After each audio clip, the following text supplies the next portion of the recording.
I'm not starting yet. I'm not starting yet. I just want to make sure everything is in place, that's all. I shouldn't have done that. You can sit in Manly Hall's throne. No, I can't. Wow. Everybody gets a kick out of I get to sit on the throne. sitting in Manly's throne. Actually, there are several thrones here. Good evening, ladies and gentlemen, Duke Haney fans. Death Valley superstars.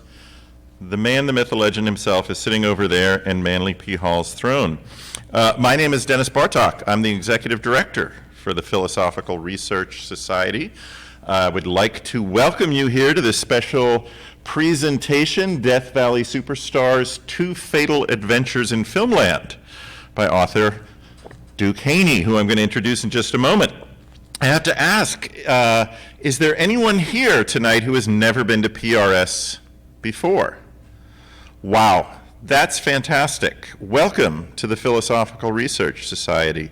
It's been here since the mid-1930s. It was actually founded in 1934. It's a non-profit 501c3 cultural and educational organization. We have a beautiful library that's open to the public on Fridays, and soon it's going to be open an extra day during the week on Tuesdays for research and study that contains over 30,000 rare volumes on metaphysics, mysticism, mythology, archaeology, an incredible range of subjects. If you're not on our mailing list, you can put your email address on a list at the box office in the bookstore or at prs.org at the bottom of the homepage. You can just pop it in and we will let you know about all our upcoming events. Tomorrow night, we are kicking off a 2-week Celebrating Tarot series here with an event with the Library of Esoterica and Taschen Books, talking about the evolution of the major arcana with Jessica Hundley and an amazing panel of tarot experts. On Saturday, we're doing a talk with Kamini Natarajan, Shiva, the symbolism present within his image. Next Tuesday is the second in our ongoing series called Inside the Cartoonist's Studio, focusing on the work of cartoonists, illustrators, graphic novelists, and it's going to be Howard Chaykin, who some of you may know. He's got an amazing career of over 50 years in comics. He illustrated the Marvel Comics Star Wars adaptations. Some of you, like me, bought when they first came out.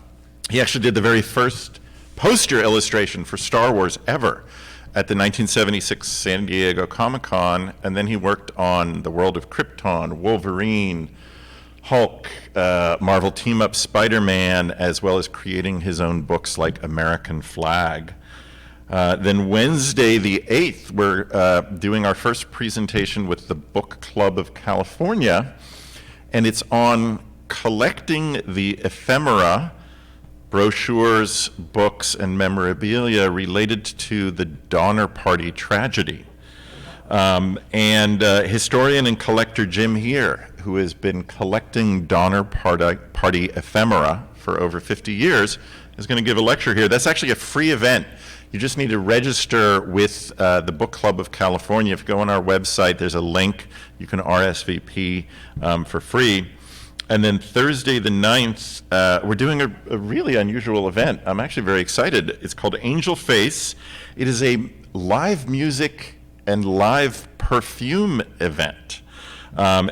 Sydney Buffman, who gave an amazing presentation here back in October on alchemical distillation and perfume making with Eliza Swan, is going to be here with Piper of the indie rock band Maraschino.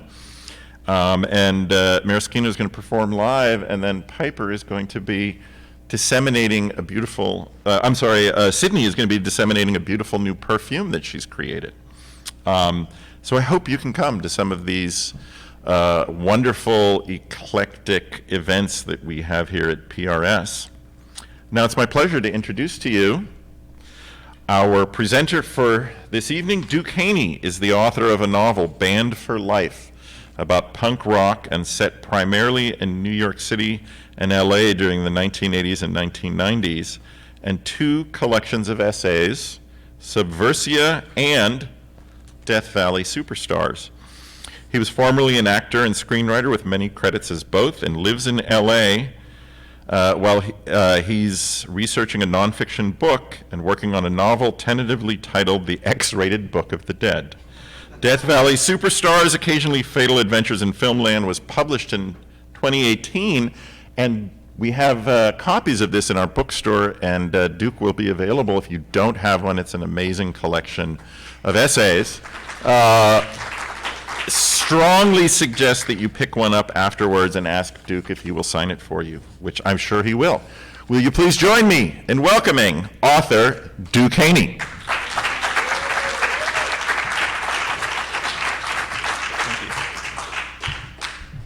Thank you, Dennis, for reading the introduction that I wrote about myself.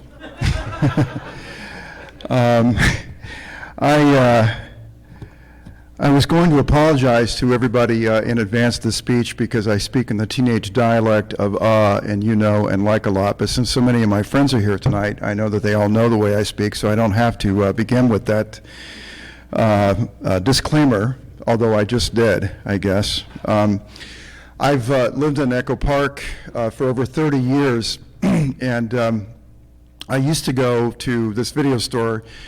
I don't know how many of you may remember it, Jerry's Video Reruns. It's on Hillhurst. I actually write, there's an essay in Death Valley Superstars about that store, and about the purple lady, so-called purple lady who used to go to that store. I was trying to find an angle of how do I write about the store, and then I had this encounter with the purple lady on the bus, and I was like, all right, that's my angle. That's how I can write about Jerry's store. But whenever I drove to that store and I passed this building, it was always like, what is that place? I was fascinated by this building, just architecturally and the name of the place. And then I heard about this amazing library that was inside it. And tonight, for the first time, I saw the inside of the library. It is amazing. And I gradually learned too about the founder of the Philosophical Research Society, Manly Hall, who wrote a book I just learned from Dennis. It's being published by Taschen, republished by Taschen with illustrations. So, you know, Taschen, I mean, those people, I mean, my God, those people. So this is going to be really extraordinary.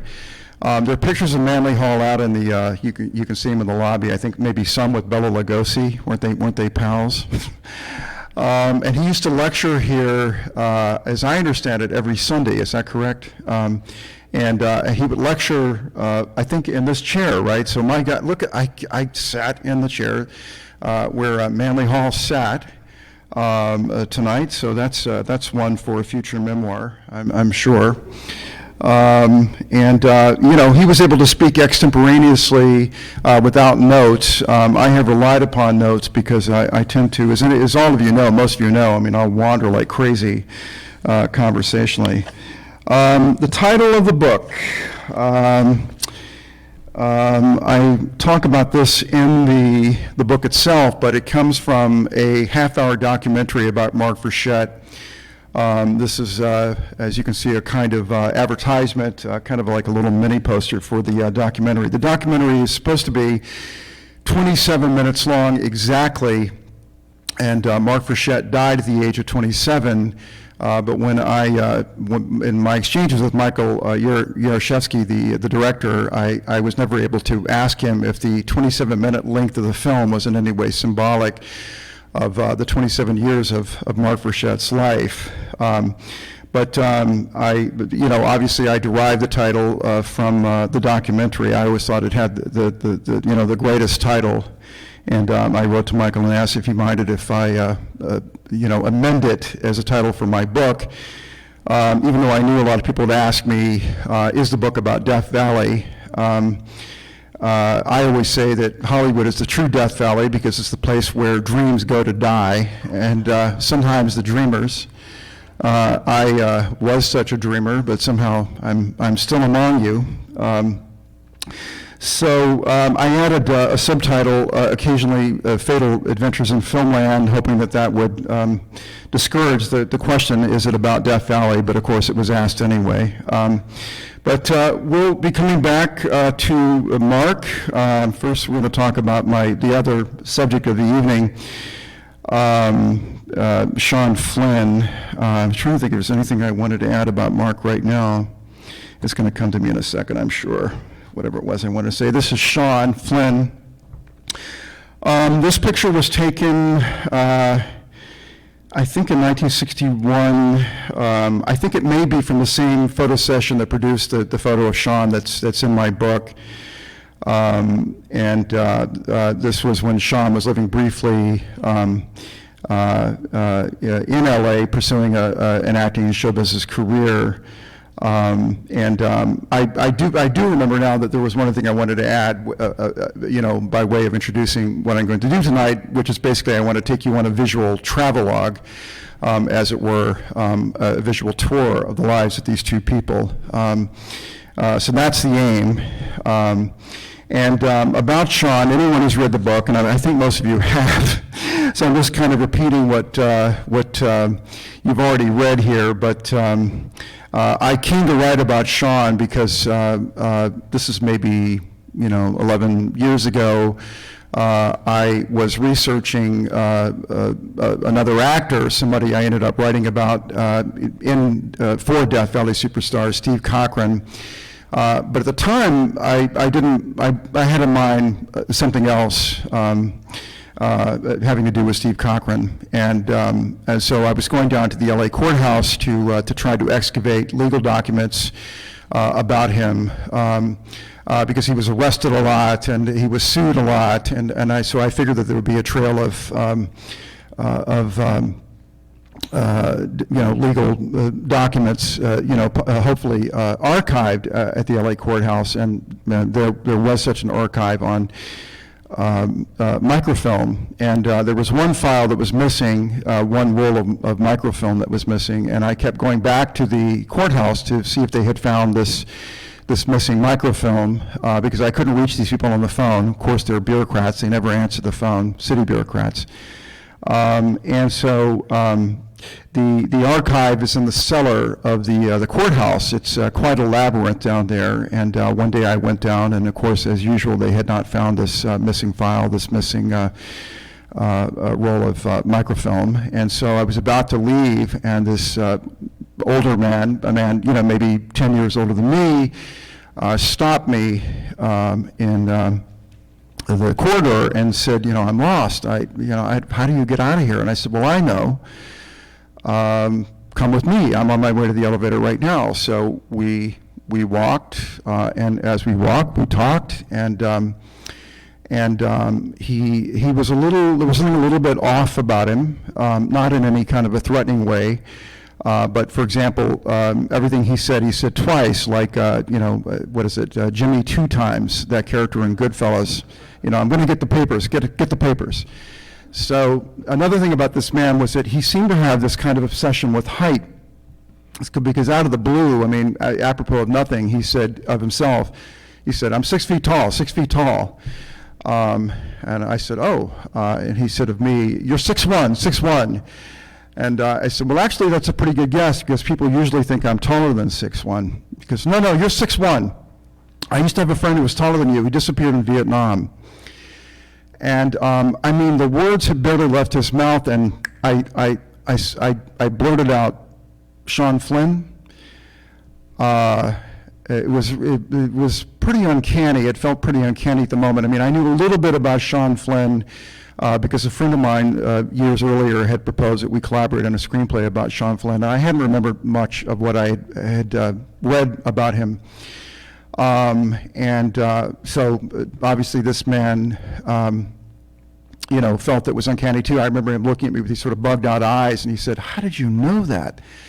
And I said, I don't know how I knew, I just knew. Because yes, he was speaking of Sean Flynn. And we rode up in the elevator together. We stood outside the courthouse. We talked for about 15 minutes. He told me how he knew Sean. he had met Sean when the man was a child, and it turned out that his parents had known Sean's mother, so there was a kind of reunion, and he ended up, he knew Sean for the rest of Sean's life, he said. He told me his name, but I forgot it, but as a kind of weird effect of publishing this book, there was an employee at Eddie Brandt's video store out in, what is it, Burbank or North Hollywood, I don't, who read the book, and he said, oh, I know that guy, that Sean Flynn guy, his name was Kyle. He comes in here sometimes, he always talks about Sean Flynn. You mean Sean Flynn? Sean Flynn? So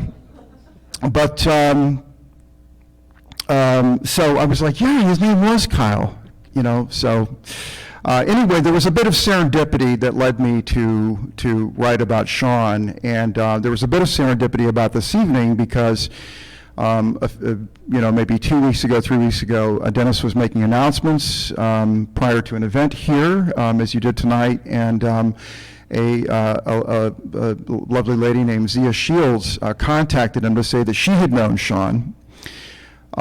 She had heard him mention something about Sean Flynn during the introduction. She wasn't quite sure what he had said, and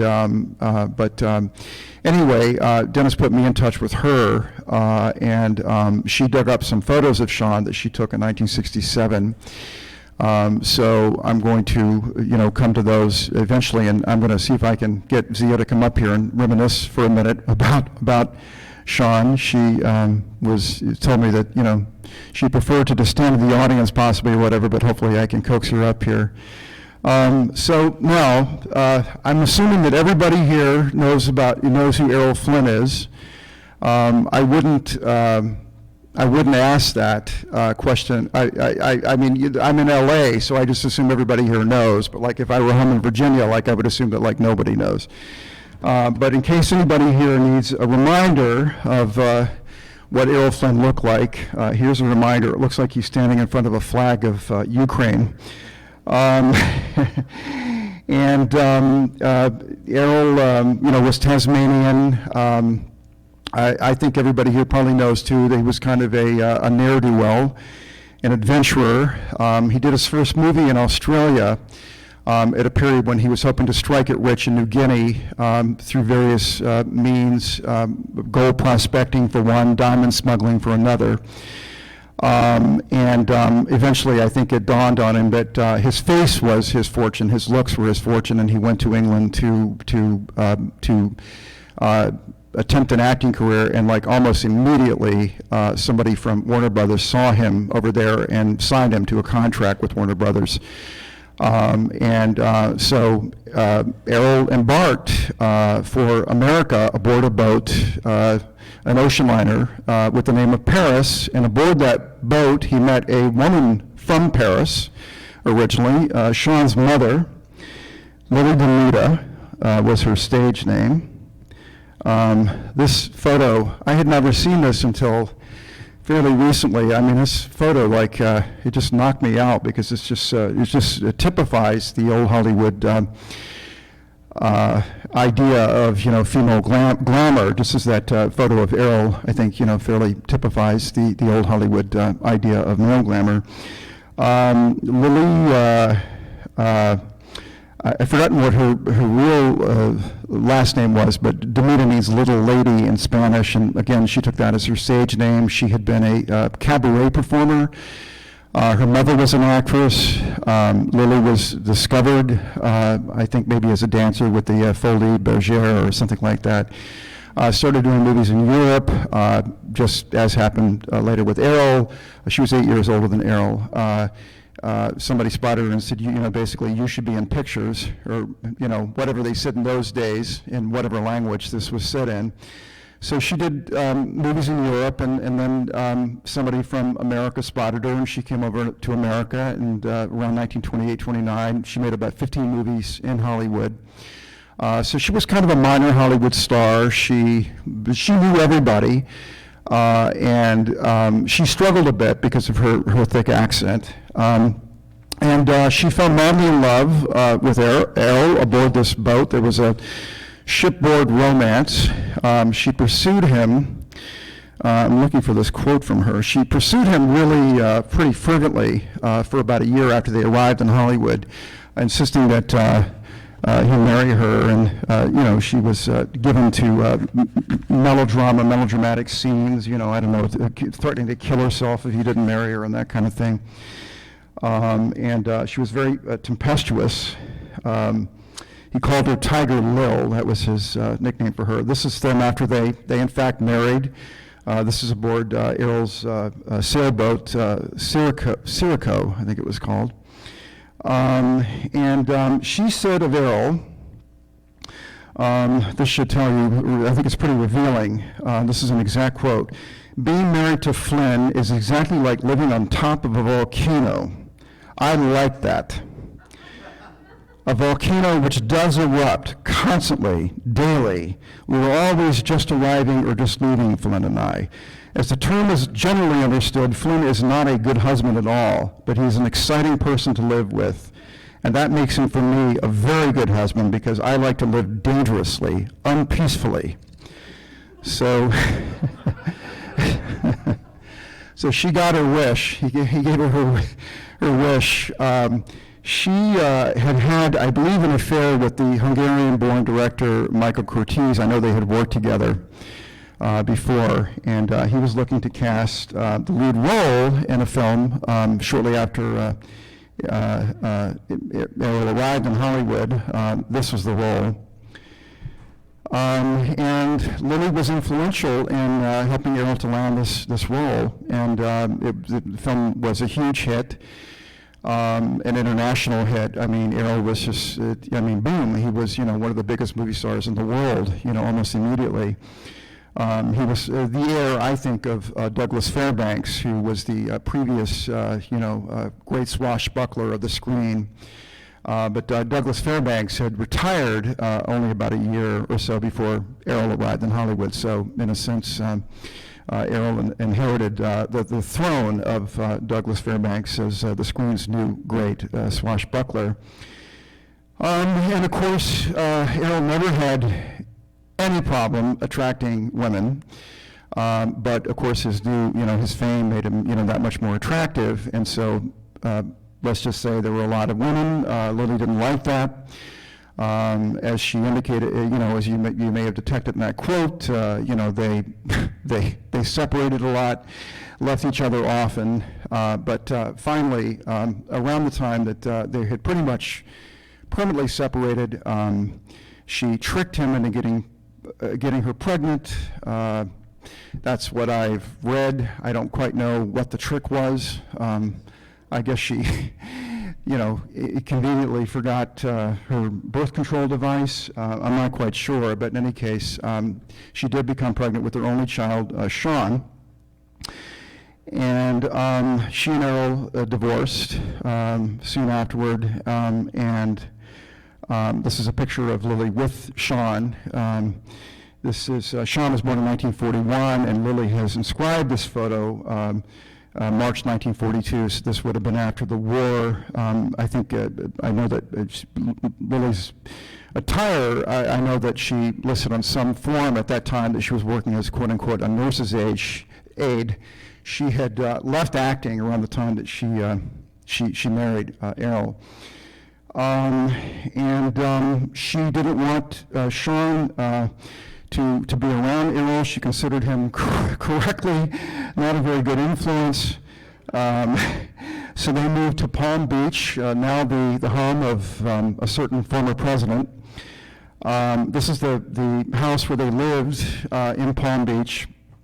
I saw last night, I was wanting to make sure I had the right picture, and I was looking at Google, to make sure I had the address right, and I saw like a more recent picture of this house, and somebody went in and like all the vegetation is gone now, and there's like a fence around it, so I guess the house is currently being remodeled. Apparently there was a cottage in the back of the house, and Sean, even as a young boy, basically he was living in his own apartment. He lived in the cottage. And but Lily was not entirely done with Errol. She pursued him through divorce courts for the rest of his life. I mean, she was never satisfied with what she was getting from him. So they had many, many meetings in divorce courts over the years. I mean, she was very bitter toward him because she felt that he owed his career to her and so on. So this is a picture of them in divorce court in 1950. Hopefully the chill from this photo does not spread into this room. And this is I just found this kind of an interesting curiosity. This is an alimony check canceled alimony check from Errol to Lily from 1947. It's in the amount of, $2,000. Wait. Is it 1,000? Sorry. Okay. Not wearing my reading glasses. For that matter, what did I do with my notes?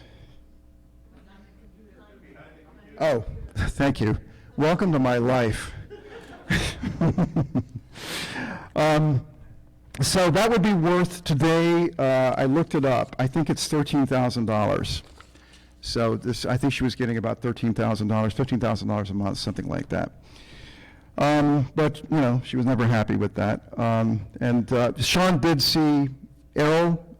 Occasionally, he estimated at one point that they had seen each other maybe 10 times, all of 10 times. I think that may have been an exaggeration.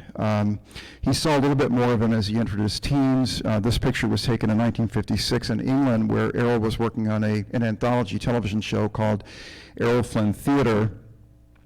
Sean would have been 15 when this picture was taken. That's Patrice Wymore, Errol's third wife in the middle, and one of Sean's three half-sisters, the youngest, I guess, of Sean's three half-sisters. So Errol married twice after Lily, and Patrice was his last wife and the one he liked best, although he didn't treat any of them particularly well.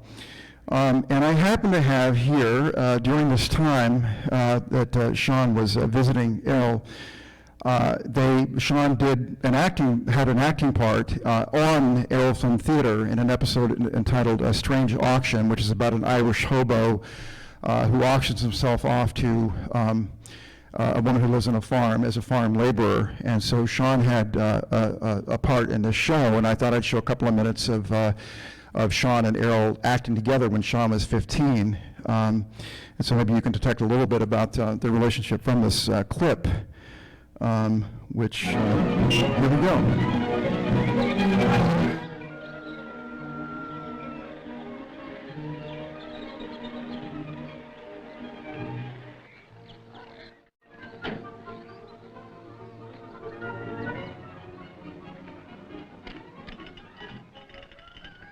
We're here. Well, praise be for that.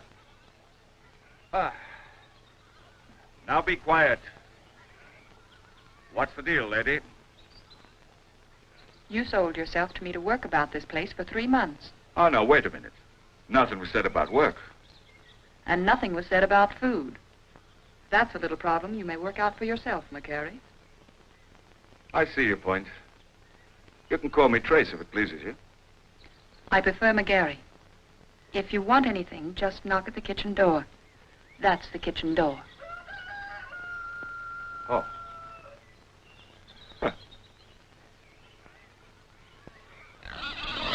Go on, you're home now.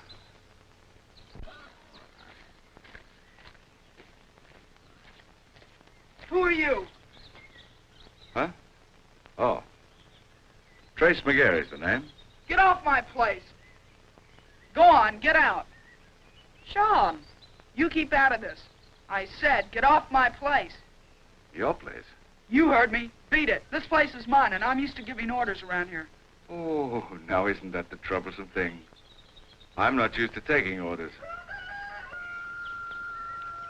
Sean, whatever in the world is wrong with you? I'm terribly sorry. Mom, you get in the house.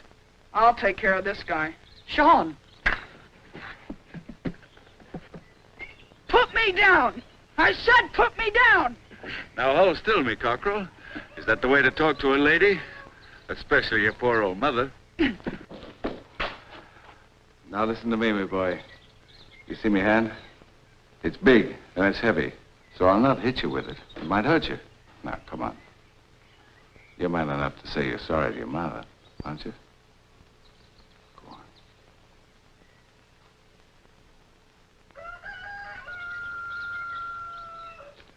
I'm sorry, Mom. I guess I just lost my head.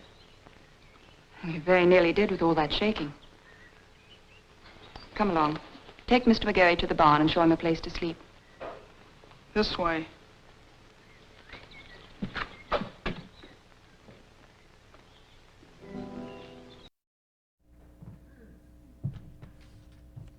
Well, I'm sure that if Lily DeMita had had a barn on her property in Palm Beach and Errol had visited her there, he would have been shown the barn. Wow, that really is pretty edible there, all of it, every bit of it. Sean. These pictures were among Lily's final effects, and they were auctioned off. The picture on the left is obviously Sean, he's a bit older. But the picture in the middle and the other one here on the side, these look to me like high school graduation pictures. Sean was sent to a prep school near Princeton, Lawrenceville prep school or something like that. Apparently it's a legendary place, but I'd never heard of it at the time that I was doing research into this. But that gives you an idea of Sean, as he's a little bit older. And then when he was 18, around the time he graduated from that prep school, his father died at the age of 50. He looked more like he was 70 at the time he died. He basically drank himself to death. And Sean went out to Hollywood for the funeral. Here he is at the funeral with Patrice Wymore. This was the first time that a lot of people in Hollywood, probably almost everybody in Hollywood, had ever seen him. So they were awed that, he was really tall. He, was obviously, quite a striking-looking guy. He made a real impression on everybody that met him at the funeral. He had great manners also. His teachers remembered him as, quote-unquote, a beautiful child with beautiful manners or something like that. And so this visit to Hollywood for his father's funeral was to have a really strong ripple effect in his life. He enrolled in Duke University, and I think the summer before, the summer after, he had a small part in Where the Boys Are, arranged by George Hamilton, who's in this picture with him. George Hamilton also grew up in Palm Beach. I have read that he and Sean met each other in traffic court as teenagers because they both like to speed around town.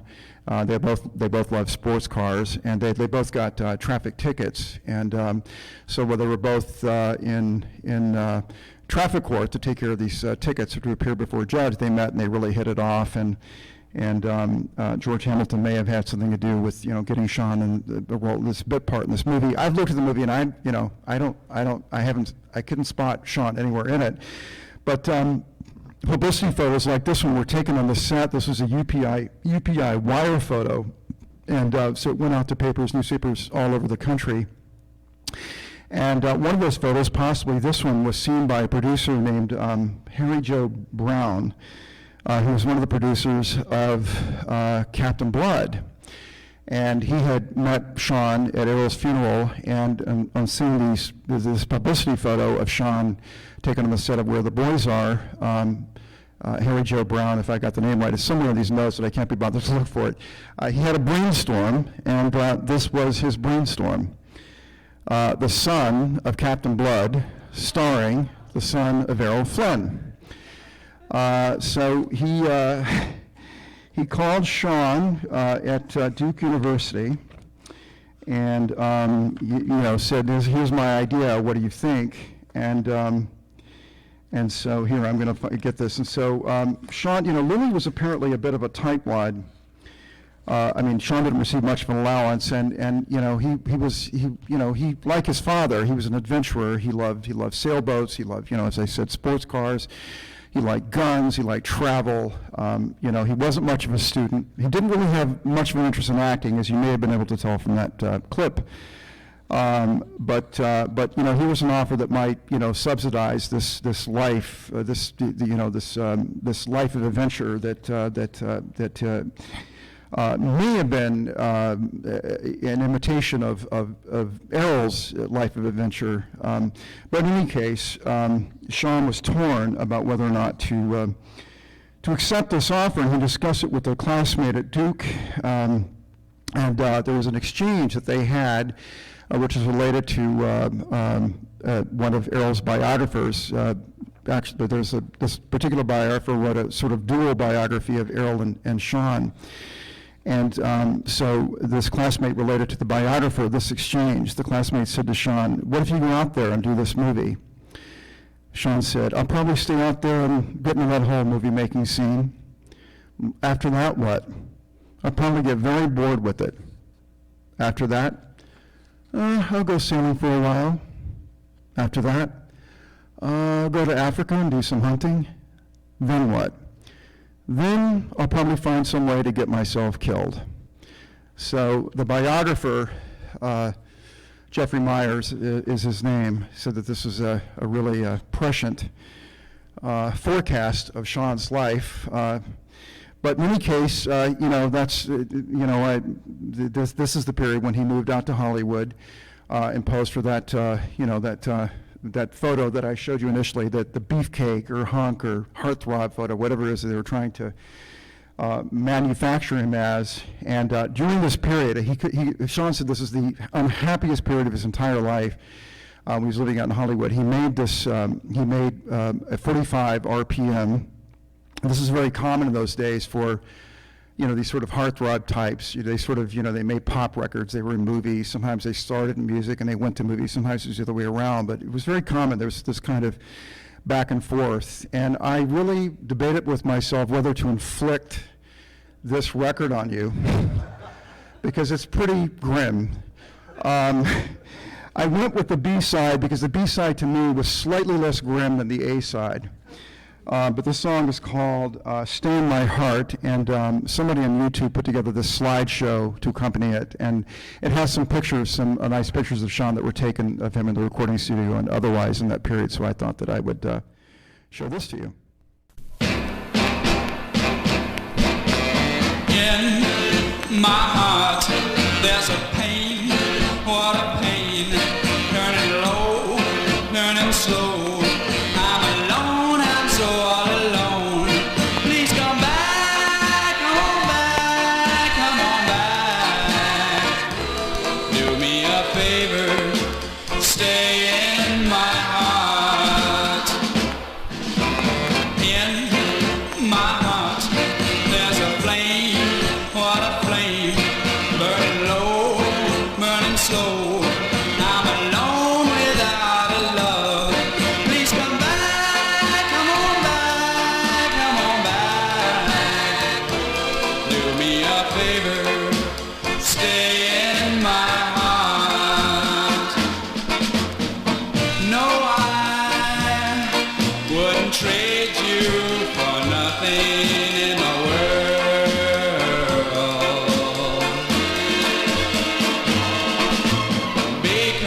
because God made you to be my girl. Oh, come on, come on, come on, come on and stay here in my heart. Yeah, in my heart, there's a flame, what a flame, burning low, burning slow. I'm alone without a love. Please come back, come on back, come on back. Do me a favor, stay in my heart.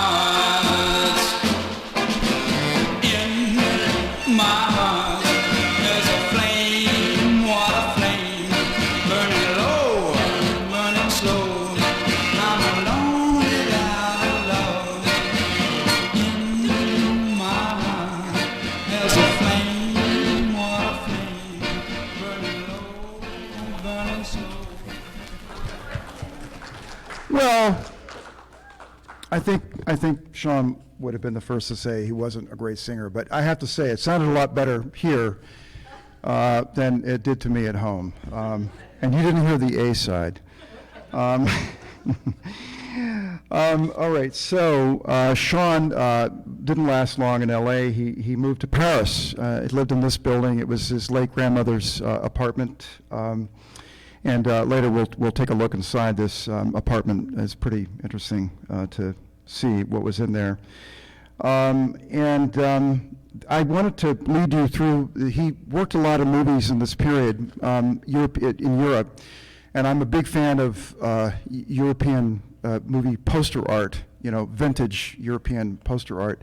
So I was going to show you, I will show you the posters for the films that he made in this period. Many of them had more than one title. They were released in different territories. I think very few of them ever made it to the U.S. So I think they were released, in different countries, different territories, under different titles. And I think sometimes re-released in the same country under a different title. It was like, if it didn't do well, it was like slap a new title on it and get it out there again. See if the new title gets people in. So this first movie. In English, the title would I love. This is I think maybe my favorite poster out of all of them. The title translate as A Woman for Ringo. Ringo being a very common spaghetti western hero name at that time, as well as at that time the name of the world's most famous drummer. He made 3 spaghetti westerns. This is the second one. This title is written in French, but anyway, the title was Seven Magnificent Guns. So I guess in this version of the Magnificent Seven, it's not the Magnificent Seven who are magnificent, it's the guns that are magnificent. And then this film, the title here says, the mark of Zorro or the sign of Zorro, but the film has absolutely nothing to do with Zorro. Except that I think Sean wears a mask once or twice in it. But the alternate title of this film was, Duel at the Rio Grande. And then, spies were very, very big at that time, per James Bond. So this is a movie called Mission to Venice, starring Sean. And then next we have Stop Train 349. Hopefully that train did stop. I haven't seen that movie. And then finally, we have Temple of the White Elephant. So I guess that the White Elephant is sort of the Indian version of Melville's White Whale, maybe. I don't know. I haven't seen this film either. Now Sean, while he lived in Paris, he worked a little bit as a fashion photographer. He did, in fact, go down to Africa. He went hunting down there, trained to be a safari guide. So he was, again, he didn't have much of an interest in acting, and so he was looking for a different path. And his father had at one point attempted a career as a war correspondent. This is after Errol was a movie star. Errol, I think, always felt the need to kind of prove that he wasn't just an actor, wasn't just, a film star. He wasn't just another pretty face, that he had other abilities, other talents. So Errol had gone to cover the Spanish Civil War. He went, he was slightly wounded. He left immediately. A lot of people mocked him for that. He never attempted to be a war correspondent again, but, certainly that was, something on his resume, and Sean would have known that. And if I haven't said this already, or if I did say this already, I think there was a kind of Oedipal conflict, playing out on Sean's part, with his father. I think he felt the need to kind of walk in his shoes and best him. So Sean applied to Perry Match, the magazine, to send him to Vietnam to cover the Vietnam War as a war photographer, combat photographer, photojournalist, and they complied. So this would have been in 1966, and he lived initially, well, maybe not, fresh off the boat, as it were, but at one point he lived I've read that this is a bordello. It was referred to as Frankie's house after the houseboy. And one of his roommates there was the man in the middle here, John Steinbeck IV. I think we can guess who John Steinbeck IV's father was. And so naturally, he and Sean were simpatico because Sean was the son of this movie superstar, and John Steinbeck IV was the son of this literary superstar. So they were naturally simpatico. Here they are. This is Saigon, on the streets of Saigon. And I don't know what year. I'm thinking this is around 1969 or so. But this photo, I always thought I think this is the best photo ever taken of Sean. This is taken by another one of his flatmates at Frankie's house, but not at Frankie's house. I used to think that it was taken then, but it was taken a bit later in 1968 by an English photographer named Tim Page. He, again, was another one of Sean's flatmates at Frankie's house, and incidentally, I doubt seriously that that's tobacco in the pipe that Sean is smoking. There was a lot of opium smoked at Frankie's house, a lot of cannabis, and I think just a lot of drugs were taken, a lot of women hung around. This is a picture of Sean with Tim Page. They were very close. Tim Page was very daring. I mean, he was one of those people who believed that you have to really risk your neck to get the shot, and this is a philosophy that Sean adopted as a war correspondent. Tim Page, by the way, this picture was taken by Michael Herr, who wrote a fantastic, a memoir about the Vietnam War, Dispatches, it's called, and he also wrote the narration for Apocalypse Now, and had a hand in writing or Full Metal Jacket, the Kubrick film. But Tim Page is said to have been the inspiration for this guy, to give you some kind of an idea as to how wild Tim Page was. I've read that this picture was taken in '66, but I'm dubious. But anyway, this is, Tim Page, after he'd been wounded. He got wounded all the time.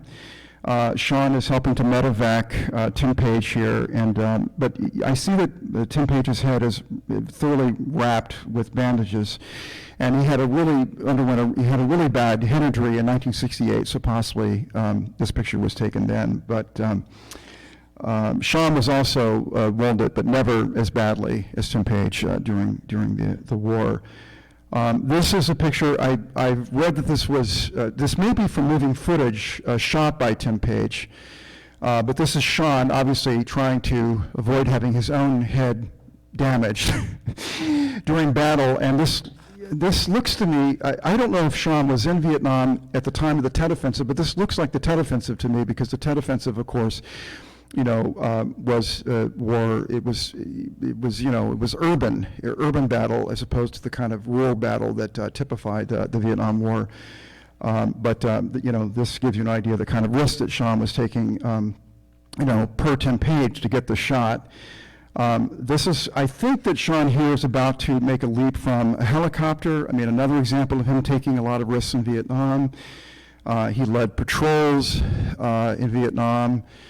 He was known to participate in firefights. I mean, when the enemy fired, Sean would take up arms and shoot back. He was said to have killed an enemy combatant. Other journalists were a little suspicious of Sean. It's like, what is this, son of like Errol Flynn, like Silverstone baby, he's slumming here, But military personnel really liked him. I mean, obviously he was a very glamorous guy, and he was very down to earth and extremely well mannered, and so the regular guys who should be the only ones who really count, in my opinion, they all really like Sean. But I don't know whether he's ready to jump here or not. But this picture is a self-portrait, a selfie, if you will, of Sean taken while parachuting. To give you a little bit of an idea of Sean as a journalist, to establish that he really was the real thing, I have a bit of, part of a newscast from July 1969, the CBS Evening News, with a report from Sean from Vietnam with footage that Sean himself had shot there. So here we go. Good evening. In South Vietnam, the Special Forces camp of Ben Het was quiet today after an artillery siege lasting almost 2 months. A government relief force of 3,500 men reached the camp from Dak To, 10 miles away, and reported meeting no opposition. The officers at Ben Het believe the North Vietnamese units that were withdrawn to Cambodia, at least for the time being. This evening, we have some film shot at Ben Het several days ago when the siege was still on. CBS News correspondent Don Webster describes the action. You get about half a second warning that another mortar attack is beginning at Ben Het. The whistling sound and bang of the first mortars is the cue for everyone to get to cover again, and fast. The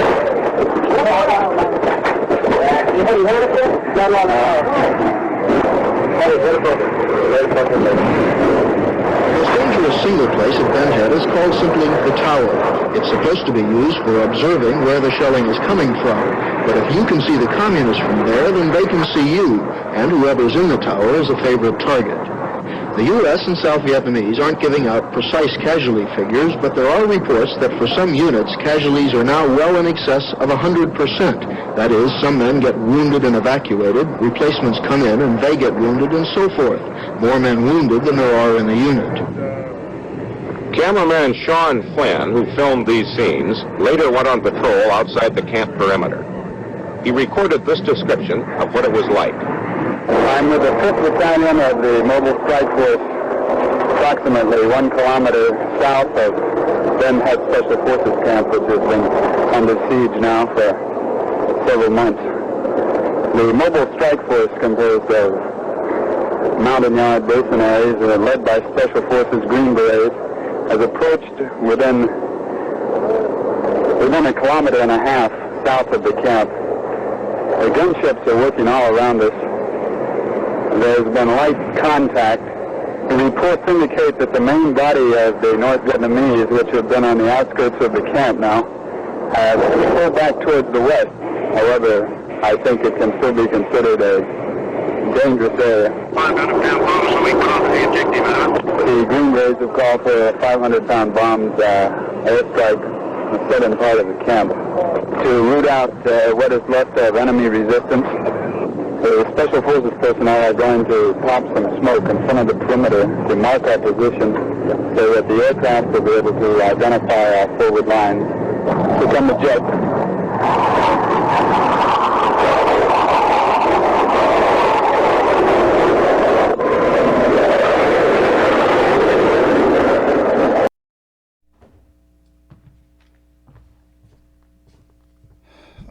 That's a hard act to follow. I do have some examples of Sean's still photography. This may be his best known still photo. It is of a man suspected of being Viet Cong, one of the Viet Cong were the South Vietnamese insurgents being interrogated, and apparently eventually this interrogation led him to confess that he was in fact a sniper. I don't know what became of him, but surely it wasn't good. I thought this was a girl crying, but I've since read that it's a boy crying. Obviously an interrogation is taking place here, and I've read that the boy is crying because he heard a pistol report and thought his father had been shot. And this boy, and I guess his father, were Viet Cong, or suspected of being Viet Cong. This is obviously the village is burning. I mean, that was very common for the Americans to burn villages because they suspected, correctly in some cases, the villagers were harboring the Viet Cong. This is the only war picture that I have by Sean. This is a South Vietnamese soldier. This is after I guess the South Vietnamese soldiers had managed to take a hilltop. Obviously, one of them didn't make it, and the soldier who's standing is about to cut off the equipment of his fallen comrade. This is a self-portrait of Sean. I think this was taken in Bali. Using a tripod. Sean fell in love with a girl in Bali and spoke of marrying her and retiring to Bali. But that never happened, and probably it might not have happened anyway because the girl came from a very wealthy family, and they weren't very keen on the idea of her marrying this guy that, in their opinion, would be unable to support her in the style to which she was accustomed. Now, I'm going to just do a quick detour here into the work of another Vietnam War photographer. I think this guy's a great artist, Larry Burroughs. This book, which is obviously just called simply Vietnam, I think is one of the great, I think certainly the greatest collection of combat photography I've ever seen, and I think one of the great collections of photography, period. I'm just going to take you quickly through some pictures. They'll give you some idea, too, of like the climate in Vietnam at that time. This photo, obviously, is of Mass being conducted in the field, the soldiers receiving the Eucharist. This photo reminds me of one of my favorite World War II films, if not my very favorite, William Wellman's The Story of G.I. Joe, because in the film, the soldiers, the GIs, adopt a puppy, just as this soldier here is cradling a puppy. I love the way the colors all kind of complement each other here too. This is a nightclub in Saigon.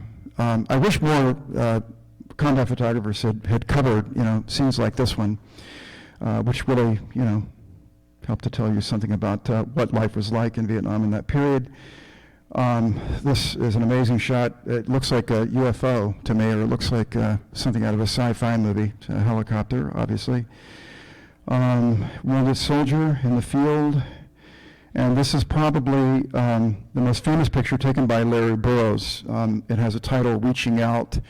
One wounded soldier rushing to check on another. I think that part of the popularity of this photo, which was published originally in Life magazine, I think part of the popularity of it was that it really reinforced, the idea of racial unity, And then I'm just going to show you the cover of Life magazine, featuring what I think is the greatest photo essay of all time. It's called One Ride with Yankee Papa. I'm not going to take you all the way through it, but do yourself a favor and look up that photo essay if you ever have a spare moment, because it is really something. It has a whole narrative. It's just extraordinary. You see a whole life change from it's just, in the course of this photo essay. This boy on the cover is not the same person at the end of the photo essay as he was at the beginning. That's all I'll say about that for now. So back to Sean. In 1966, Sean made his last film. The English title was Five Ashore in Singapore. He was playing a Marine. He was obviously, wasn't an observer. He was a guy who, he was a Marine. And I have read, I don't know, I've never been able to confirm this, but I've read that this film was produced by Lily, his mother, who had since remarried. After Sean died, I guess she had to find, another means of supporting herself. Or, excuse me, Errol died. So she married a man. I've heard him variously described as a wealthy dairy farmer and also as a manufacturer of Eskimo pies. But she married this guy. He was quite, either way, he was quite well off. And I've heard that Lily funded this film because she was hoping that Sean would, become interested in acting, and he wouldn't go on recklessly endangering his life as a war correspondent in Vietnam. Here we see himself recklessly endangering himself on the set of Five Ashore in Singapore. I guess he could not help but do that, whether he was a combat photographer or not. And I have just to give you an idea of Sean's final form as a movie actor, as it were. I'll show you just a couple of minutes of Five Ashore in Singapore.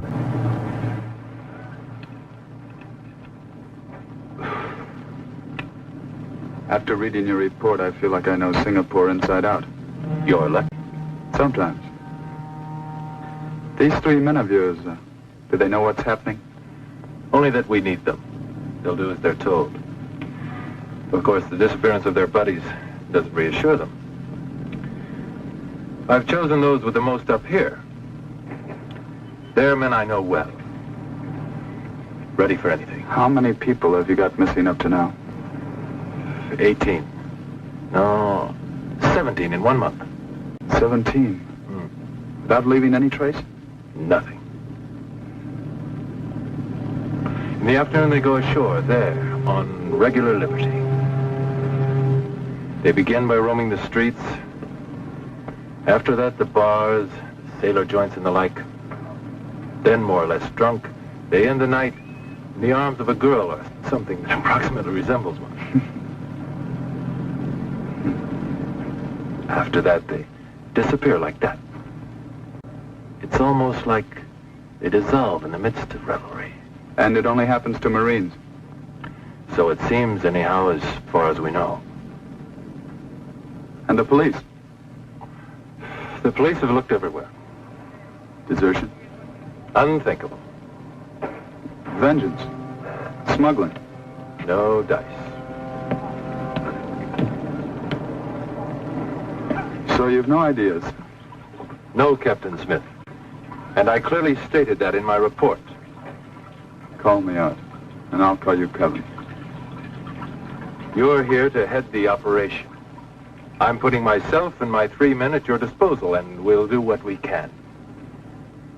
We're just waiting for your ideas. Ideas? I've only one idea. We're going to walk into the wolf's lair with our eyes wide open and get clobbered. Classical. I see. It seems that there's no other solution.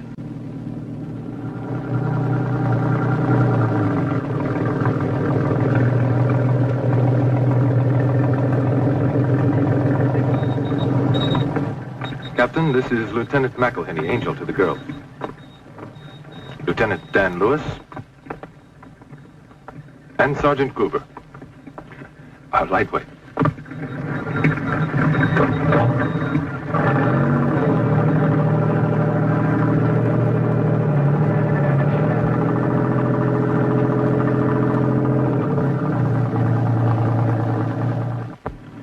Gentlemen, this tour won't be another normal Liberty stop. It'll be more like a field of operation. Every bar, back street, girl represents a threat. This evening, we have to get ourselves kidnapped, the way our buddies were. And there's just one essential order. We are not to separate under any circumstances. Don't forget that a Marine is especially vulnerable with a girl of any kind. Questions? Captain, when we find these monkeys, can we do what we want with them? No. You are not here to settle this on your own. Understand, Gruber? Yes, Captain.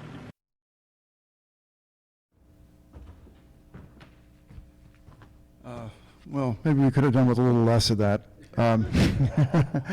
I just thought, you know, he's explaining the mission, so everybody would understand without my having to provide much context. That last guy that spoke, by the way, remarkably played the hunchback in Roman Polanski's Fearless Vampire Killers, if anybody remembers that. He was a British boxer. And dig those names, you know, Smith, Lewis, you know. So this picture, it was taken at the so-called Isle of Coconuts, the Phoenix Island. It was an island in the Mekong River. The man at the top, it was called the Coconut Monk. The Isle of Coconuts was referred to as a kind of Buddhist Disneyland. I've read that the Coconut Monk had taken a vow of silence. He vowed that he would not speak until the war was over. And he had trained a cat and a mouse to live peaceably side by side to prove that South Vietnam and North Vietnam could live peaceably side by side. But in any case, Sean paid a visit to him. That's John Steinbeck IV in the front of the picture again.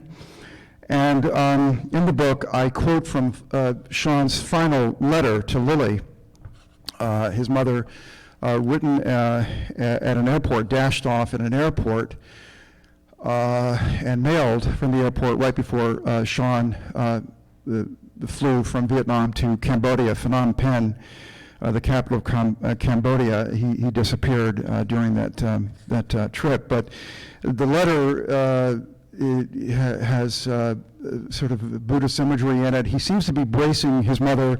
This is a later picture of the two of them together. He seems to be bracing his mother for bad news in the letter. This picture is from 1962, so it's, dates from before any of Sean's adventures in Vietnam. But he seems to be bracing her for bad news to come, and she already had a presentiment that if he went to Vietnam again, in 1969 or whenever it was, she said to a friend, "This will be the end, I know." She had an inkling that something bad was going to happen to him. On this trip to the capital of Cambodia, Sean was traveling with this photographer, Dana Stone. I don't know, I guess some of you here definitely, I know my friend Simon knows, but Marlon Brando's best friend was Wally Cox. Wally Cox was this sort of diminutive, bespectacled sort of comic actor, and then Brando was of course Brando. So I suppose superficially to look at Sean and Dana Stone together, you would think that Sean was Brando and Dana was sort of Wally Cox, but Dana was a lot tougher than he appeared to be. He was a very good photographer. This is one of his pictures on the cover of Time magazine. He was hoping to make, photojournalism a career. He just sort of happened into it, sort of much the same way that Sean did. But in any case, the reason they went to Cambodia was because they thought at the time, everybody thought that Cambodia was about to, the capital of Cambodia was about to fall, Phnom Penh, to the Cambodian insurgents, the Khmer Rouge, who were real monsters, but nobody in the West really knew very much about them at the time, and they were allied with the Viet Cong and with the North Vietnamese. And the Cambodian leader had recently been deposed, and there was a lot of chaos in the capital. And so the collapse of Cambodia did not occur just then. And while Sean and Dana were in Cambodia, they heard that the Viet Cong had attacked a small town called Chi Phao in the what's called the Parrot's Beak area of Cambodia. And so they rented motorcycles, and they went to the Parrot's Beak to try to get some pictures of the combat down there. Somebody told them, this is taken on the day they disappeared, somebody told them that they looked like characters in Easy Rider, and actually Sean here does look a lot like Peter Fonda in that movie, but and Sean responded, "Queasy Riders is more like it." There was a theory that what he wanted to do, what he was trying to talk Dana into doing with him, was to be captured by the Viet Cong because other journalists, foreign journalists, had been taken captive by the Viet Cong and treated apparently rather well. But those journalists had not been able to come back with any photos of the Viet Cong in the wild. The Viet Cong did not cooperate with foreign media, so this would have been, it would have been a big scoop if Sean had been able to come back with these pictures of the Viet Cong, and Dana as well.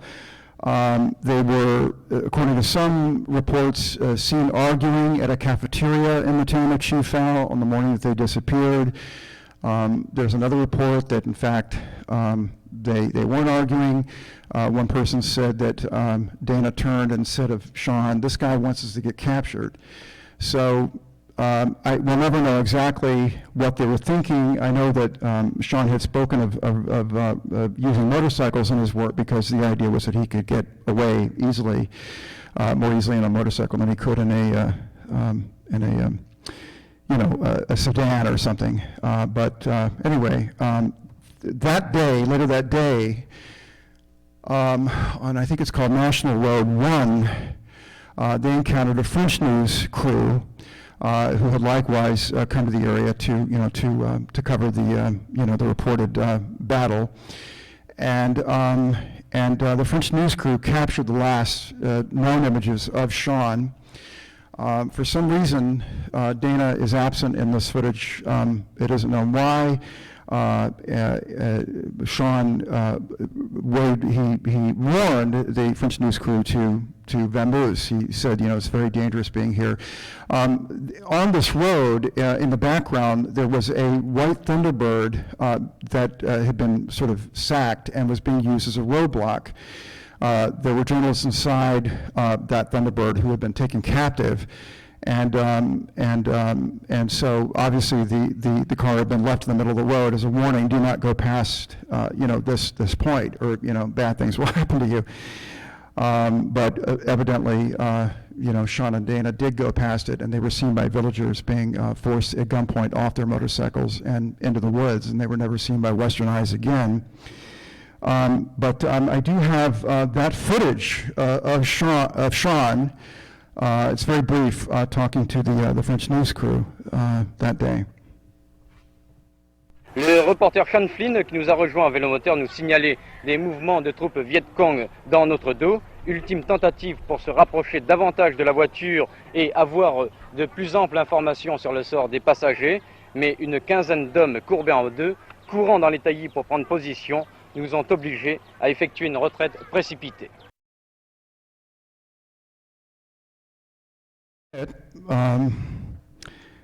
They disappeared. There were all sorts of stories that have been told about what happened to them. Dana Stone was married. His wife Louise tried to find out for the rest of her life. She died in 2000. What had become of him? And Lily, used some of her husband's money to fund missions to Cambodia to try to find out what had happened to Sean. It is usually said that he was captured by the Viet Cong and turned over to the Khmer Rouge at some point. What happened then? Some have said he was beheaded with a sharpened hoe, he and Dana both. There were other journalists who disappeared with them. Obviously, some have said he was shot. I think in one account, he was shot while trying to escape. Another, that he was burned alive. I mean, they're all really gruesome. And the Khmer Rouge were some of the worst monsters, in my view, in human history. But there have been many teams that have gone over to try to find him among the killing fields. This is the Cambodian killing fields. I don't know how many of you have ever seen that film, The Killing Fields. But as you can see, these skeletal remains here, some of the skulls are still wearing the blindfolds that they wore at the time that they were executed. A lot of other people died of disease in these prison camps. But Sean, his legend lived on because he was Sean Flynn, because he was the son of Errol Flynn, and because he just cut this very romantic figure, and so he was used as sort of the poster boy, so to speak, for the Missing in Action MIA POW movement. And so these T-shirts were among Lily's final effects and auctioned off. As you can see, there's a portrait of Sean on them, Whatever Happened to Sean Flynn. And as part of the same campaign, there were bumper stickers, Whatever Happened to Sean Flynn, and buttons and matchbooks, all with the same image and the same slogan on it. And I mentioned that we would be returning to Sean's apartment.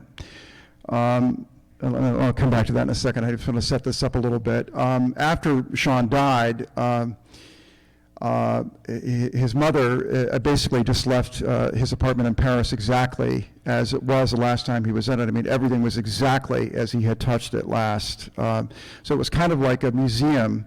I don't think anybody set foot in that apartment up until 1990, for whatever reason. Maybe by then Lily had dementia.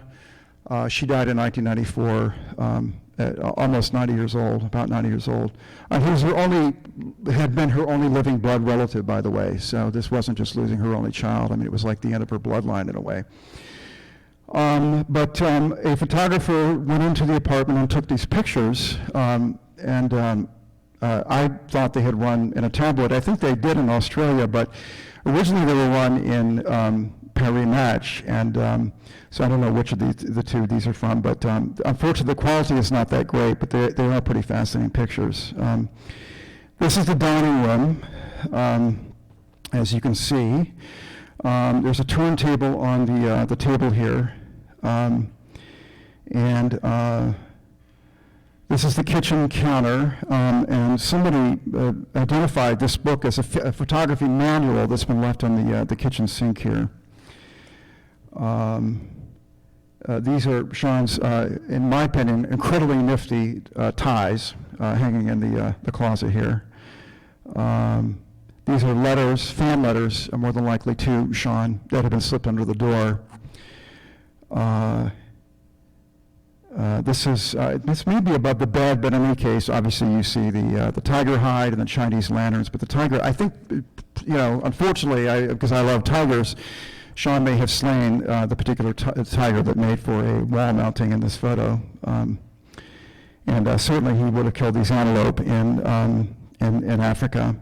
This poster in the center, above the center antelope head, it's actually it says Haight-Ashbury. This is a psychedelic poster for Haight-Ashbury.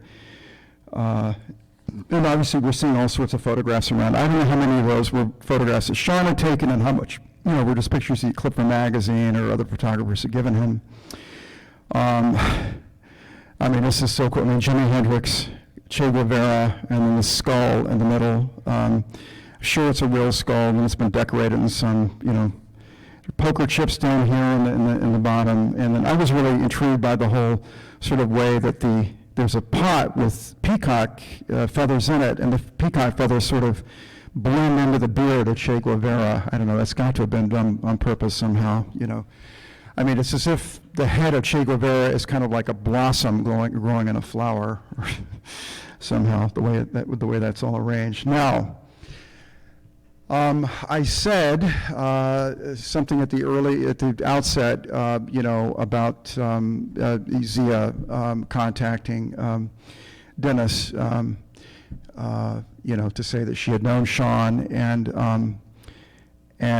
she went and she dug up some photos that she had taken of Sean, and so she sent me these photos, and I'll now show you these photos that she sent to me. This is in Palm Beach. She said 1967, that's Lily, right? Lily, yeah, Lily is talking to Sean there. Obviously, they're at a tennis court. This is Sean alone. Yes, she is sitting beside him there. So I'm not sure which photo comes first in the sequence. If Lily got up. She's drinking a Demi-Tasse, it looks like. Or no, I guess those are sunglasses. Right. I'm blind. This is a picture of Sean with Zia's parents. Is that correct? Yes. Okay. And this is a photo of Sean with you. Is that correct? Yes. Can I coax you to come up here for a minute and talk? Do I have to go up there? Well, would you? If I say please, thank you. Can you all help Zia to feel welcome here? This is a stunning evening of information. Oh, thank you. I am blown away by the information here tonight, Duke. Oh. Can you hear it? Okay, hold. We got to I turn don't the think mic so. on, I think. Is the mic on? I am blown away by the information tonight. This is quite impressive, Duke. Thank you. I was here the other night for the Edgar Allan Poe, and I heard Dennis mention Sean Flynn, Dennis Bartok, and I thought, wow, I remember Sean Flynn. I don't remember very much, but it wasn't a lot of time, in other words. I was in Palm Beach with my parents. We went there occasionally. And one morning, as we were about to go out for breakfast, my father said, "Oh, looking at the paper, Sean Flynn is here, visiting Lily." And so I looked at the newspaper myself, saw the photograph of him. We proceeded to breakfast, and we sat down, and I noticed Sean Flynn was sitting in the corner having breakfast by himself, which I mentioned to my parents. My father got off, introduced himself, and said, "How's your mother?" Et cetera, et cetera. So we ended up going to their house, which is the picture with my parents and Sean. And he was so charming, because that's when I met him. My father had only talked to him alone in the coffee shop. So he was charming. He was so well-mannered, like you said. He was down to earth. He was kind. He was very attractive. And to me, he said, "Let's go for a walk," which was sort of like a stroll, I guess, on the property. And I remember, and I have followed his tragedy ever since I heard about his demise or his disappearance. So to find this here tonight was very powerful for me. I remember two anecdotes that I was quiet back then. And I remember two anecdotes Sean said to me as we were walking. He said he had gotten a very, very bad earache in the swamps. I thought it was Captain Youngblood, son of making it Captain Blood. Captain Yeah. Blood. Yeah. But son of Captain Blood. Son of. But Duke corrected me and said, "No, that was done in Spain. No swamps." He also mentioned Vietnam, so it might have been the swamps of Vietnam. And he said he got a terrifying, this is hilarious as we're walking, terrifying earache, he said. And he ended up in Paris, and he went immediately to the ear doctor, who prescribed something. And he got outside, and he could not wait any longer. He couldn't wait till he got back to his apartment, and he opened up the package, and he starts putting this thing, trying to put something in his ear, when his buddy, George Hamilton, turned around the corner, just appeared and said, "Sean, how are you? What are you doing?" And he said, "I've got the worst earache." He said, "I've had it since the swamps," he said, "and the doctor just gave this to me." And George Hamilton looks at him and says, "Sean, that's not where it goes. It's a suppository." So I thought, well, that's an unusual anecdote. And obviously he got better, because his next anecdote was that he and George would put on Viet Cong outfits and jump around over the furniture and all around the place in the lobby of the Georges V in Paris. And I thought, well, that's a rascal of a young man. What an amazing evening. So that's my small memory. I don't remember the tennis. I don't remember any of the rest. But we had a very nice time, and he was really charming and good-looking and down-to-earth. No pretensions, obviously, to tell me those two stories either. He's a really special young man. These are very important, lovely things you have shared this evening. Thank you. Thank you. And Duke said I had to share those when I just wanted to come here and learn more, and Duke said, "Oh, please share those stories." So, good evening, everybody. Thank you. Thank you. Thank you very much.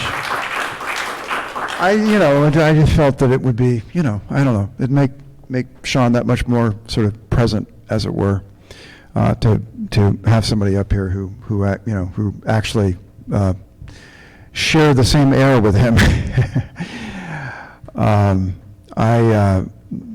The piece I wrote about Sean was originally run at an online magazine, The Nervous Breakdown, and I had written something about Errol in my piece about Sean Flynn that led all these Errol Flynn freaks. I mean, who even knew there were Errol Flynn freaks? These people came out of the woods, like they were savaging me online, attacking me. They're like, you, and I couldn't believe it. But out of all of that, I said this to you, was saying this to you, Zia, earlier. There was a woman who wrote to me, and she said she had known Sean vaguely, not very well. Her brother had gone to school with him, and she said her brother was devastated at what happened, when Sean disappeared. It changed his whole life. yeah, he was never the same after that. And I've heard of at least one other person of whom that was true. So anyway, well, listen, to kick off Mark Frechette, I cannot think of a better way to do that than to show you the trailer for Zabriskie Point. This movie, a lot of people do not like that movie, still don't like that movie, but I think you would have to agree this is one hell of a trailer. So here we go.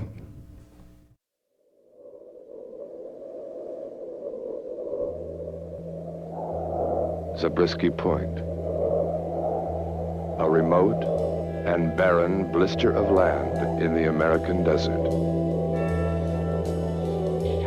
As isolated as the face of the moon, Zabriskie Point, where a boy and a girl meet and touch and blow their minds.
Zabriskie Point.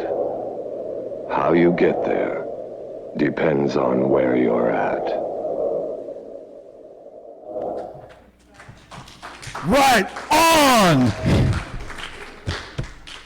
I know where I'm at. This is a photograph taken in my hometown, Charlottesville, Virginia, later notorious.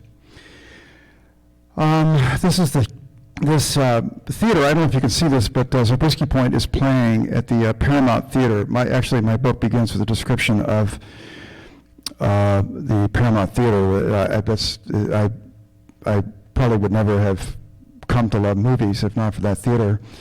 I saw my first movie alone at that theater. I took a city bus exactly like this one from the neighborhood where this bus is bound. It says Friday Springs in the front.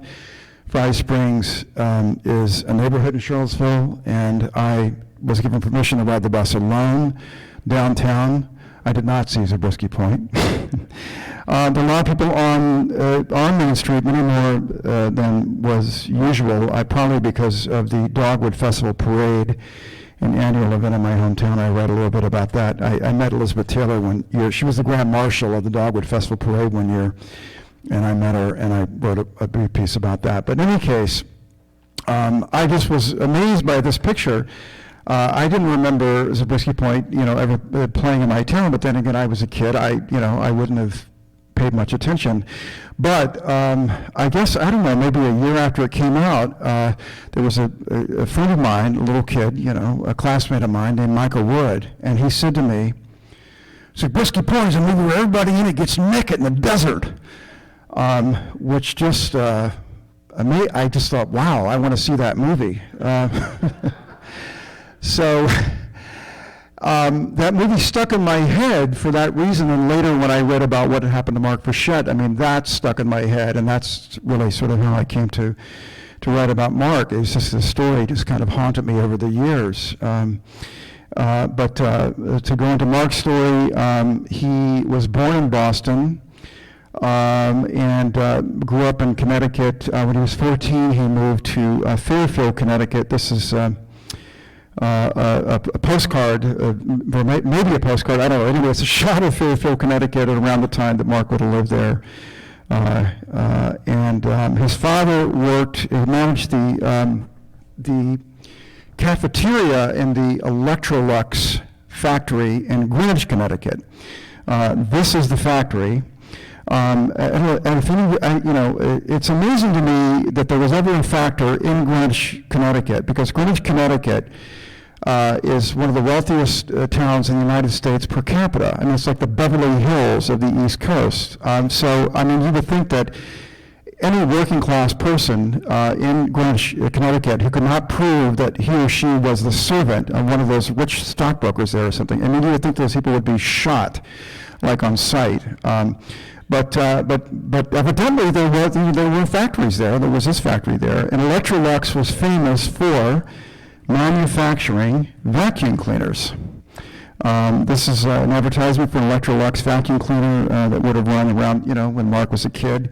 My mom had an Electrolux vacuum cleaner, and of course, our dog ran from it like it was Godzilla every time she plugged it in. I have two photos of Mark as a teenager. This is from his 1963 yearbook. He would have been a freshman that year, so he's about 14 here. I've circled him so that you can't miss him in the picture, obviously. And this, I think this picture probably was taken in late '62. And then this picture was in his 65 yearbook when he was going to an all-male school, Notre Dame High School.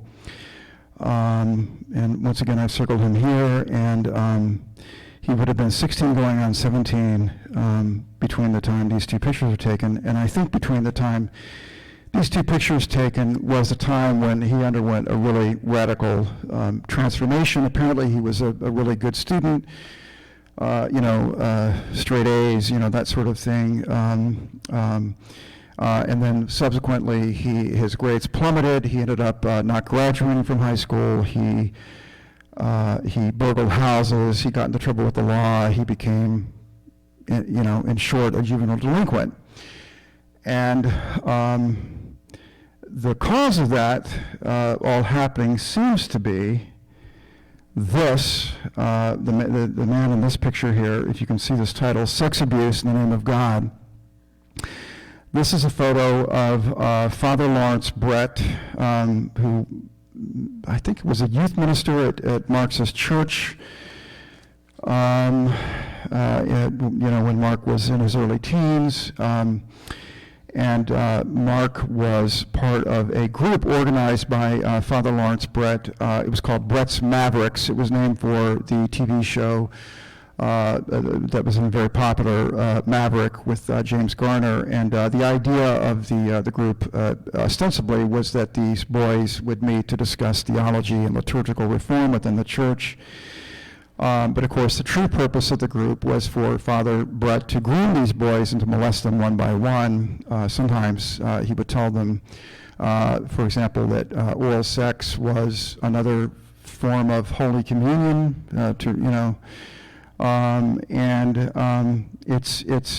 Mark seems to have really looked up to Father Brett, who was supposed to have been very charming. He was erudite. He was cool. He drove a sports car. It later emerged that he used to drive some of these boys to New York and buy hookers for them and do things like take them to dirty movies and nudie movies, I guess. So he was a cool priest, and so Mark seems to have really admired him, and it's a little unclear as to what exactly went on. I was told by a good friend of Mark's, Robert Dole, that Father Brett, merely propositioned Mark, but the Hartford Current quotes somebody as Mark telling the person quoted that Father Brett had performed oral sex on him. But anyway, Mark seems to have just sort of cracked up in the aftermath of this abuse. His parents had him institutionalized. They had him carried off to a mental institution. And this was after Mark had reported the abuse, which made him different from the other boys who were abused. They didn't, I don't think any of them spoke of the abuse until, many years later, but Mark went to the Diocese of Bridgeport. Father Brett was a priest of the Diocese of Bridgeport, and he reported the abuse. to them, and they did nothing. And later, Mark's parents sued the diocese. They wanted the diocese to help, to contribute to the cost of keeping Mark in the institution, and to the cost of his therapy and so on. And the diocese said, well, there's no proof of any wrongdoing on Father Brett's part, but in fact there was proof. Father Brett was sent to some sort of place out in New Mexico to cure him of his pederasty. Of course, he received other assignments. He just, everywhere he went, he left a trail of molested boys behind him. And then finally, we all came to learn, what was going on, this pattern of systemic abuse and the systemic cover-up of that abuse by the Catholic Church, and their of them so-called passing the trash. And so at that point, fearing prosecution or litigation, Father Brett, by then he had been relieved, finally, by the Diocese of Bridgeport of his priestly duties. He fled to the Caribbean, where the Hartford Courant photographed him in the year 2000, and he was telling people there that, for example, he was a retired CIA agent. He was a drunk. He fell, and so I suppose had a traumatic brain injury or just a really bad concussion, but he fell on Christmas Eve, I think it was, and he died of this head injury on Christmas Day. So that's a sort of a kind of a poetic justice, I guess one could say. And when I was looking for stuff about him, while curating this presentation tonight, I read that a 2019 story that said that the Diocese of Bridgeport had paid out close to $3 million to victims of Father Brett. So fortunately, they did ultimately pay a price for covering up for his crimes, and some of the victims did see some recompense, but Mark, of course, never did. His parents never did. Mark escaped from the mental institution, I was told by his friend Robert Dole, because there was a woman who on the staff there, a nurse or a nurse's aide or an orderly or something, who found him very attractive and basically said, I will give you the keys to the institution if you sleep with me. So he slept with her, she gave him the keys, and he fled the institution. He ran away to Boston, where he got a job as a sandwich board man for a bookstore in Harvard Square. So basically, he put on a sandwich and he would walk around Harvard Square, with the sign that said, go to this bookstore. I have some footage, that would have been 1966. I have some footage of Harvard Square just to kind of set the mood a little bit, taken a little bit later in the 60s, but it kind of gives you an idea. See, Harvard Square was kind of one of the big hippie centers of the United States. I mean, there was Berkeley, there was Greenwich Village, there was Harvard Square, and LA never really had that much of a hippie scene.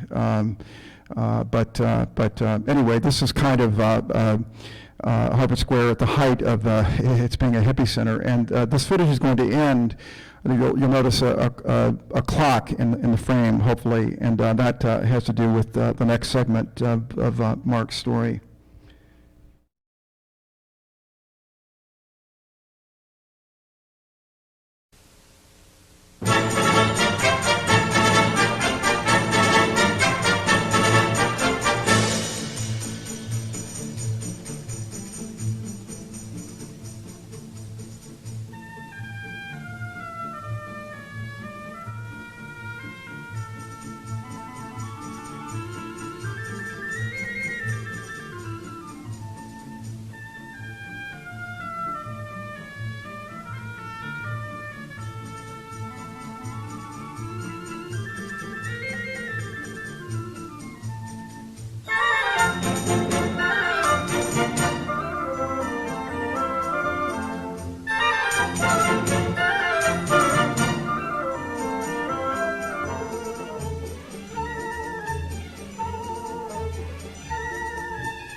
How could I have left out Haight-Ashbury as a big hippie center? Anyway, that's Harvard Square. Mark met his friend Robert Dole. Hold on. We're going into repeat here. Okay, hold on. Oh, Robert Dole, there we go. Mark met his friend Robert Dole there. Now, Robert Dole, he said he was going to be watching tonight. So if you are, I don't know, where's the camera? Is that? Anyway, hello, Robert, if you are watching. He told me to tell everybody that he wrote a book about his friendship with Mark. The name of the book is No Beast So Fierce. So he wants everybody to read that book, he said. Robert had himself been institutionalized. He was gay. He had sex with his roommate at school, and the roommate apparently felt bad about it and tattled to an administrator, feeling guilty. And so Mark was summoned to the administrator's office and basically told that in order to remain in school, he would have to see a psychiatrist. And the psychiatrist he saw practiced what's now called conversion therapy. And Robert always maintained that the conversion therapy caused him to lose his mind. He was eventually diagnosed as schizophrenic, and he was institutionalized. He was hearing voices.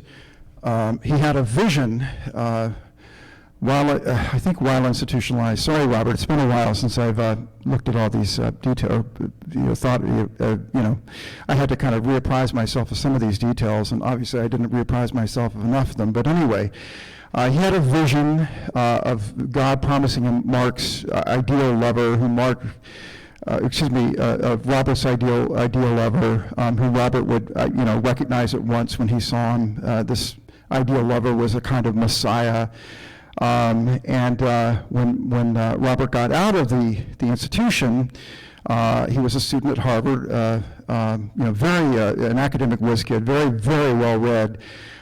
He was walking, I guess, around Harvard Square, and he saw Mark, and thought, "That's it. That's the lover that God promised me." He was too shy to approach Mark to say anything to him, and but he went back and he saw him there again, walking around with the sandwich board. He saw him again, and then he went to this female friend of his, and he just talked about this guy he was seeing at Harvard Square. And he didn't describe Mark to her, and so he took her to Harvard Square, and she looked around, and she immediately pointed to Mark and said, "That one?" And he said yes, and she took Robert by the hand and walked him across the street. And she went up to Mark and said to him, and this is as exact as I can remember the quote, "Young man, my friend here would like you to know that he finds you an aesthetically pleasing ornament to Harvard Square." So she broke the ice. Robert at that point, could talk to Mark a little bit, and they talked, and Robert told Mark where he lived, and he didn't think that Mark would ever show up at his place, but he did. They had the fact that they were former mental patients in common, and Mark ended up moving in with Robert, and yes, he did become Robert's lover, but Robert always emphasizes that Mark was, quote unquote, profoundly heterosexual and really got no pleasure out of their lovemaking aside from the pleasure it brought Robert. Mark had a steady girlfriend named Betsy in Connecticut, and she got pregnant. And Mark married her around the time he turned 19, and they had a son. They went on to have another son. Of course, the teenage marriage, they fought. Whenever they fought, Mark knew that, he had a place with Robert. And according to Robert, Betsy knew that he had a sexual relationship with Mark. I read some comments online from a woman named Janet who said that she was lovers with Mark while he was married to Betsy, with Betsy's approval. I guess she and Mark's thought that monogamy was sort of for the bourgeoisie man. It was the 60s after all.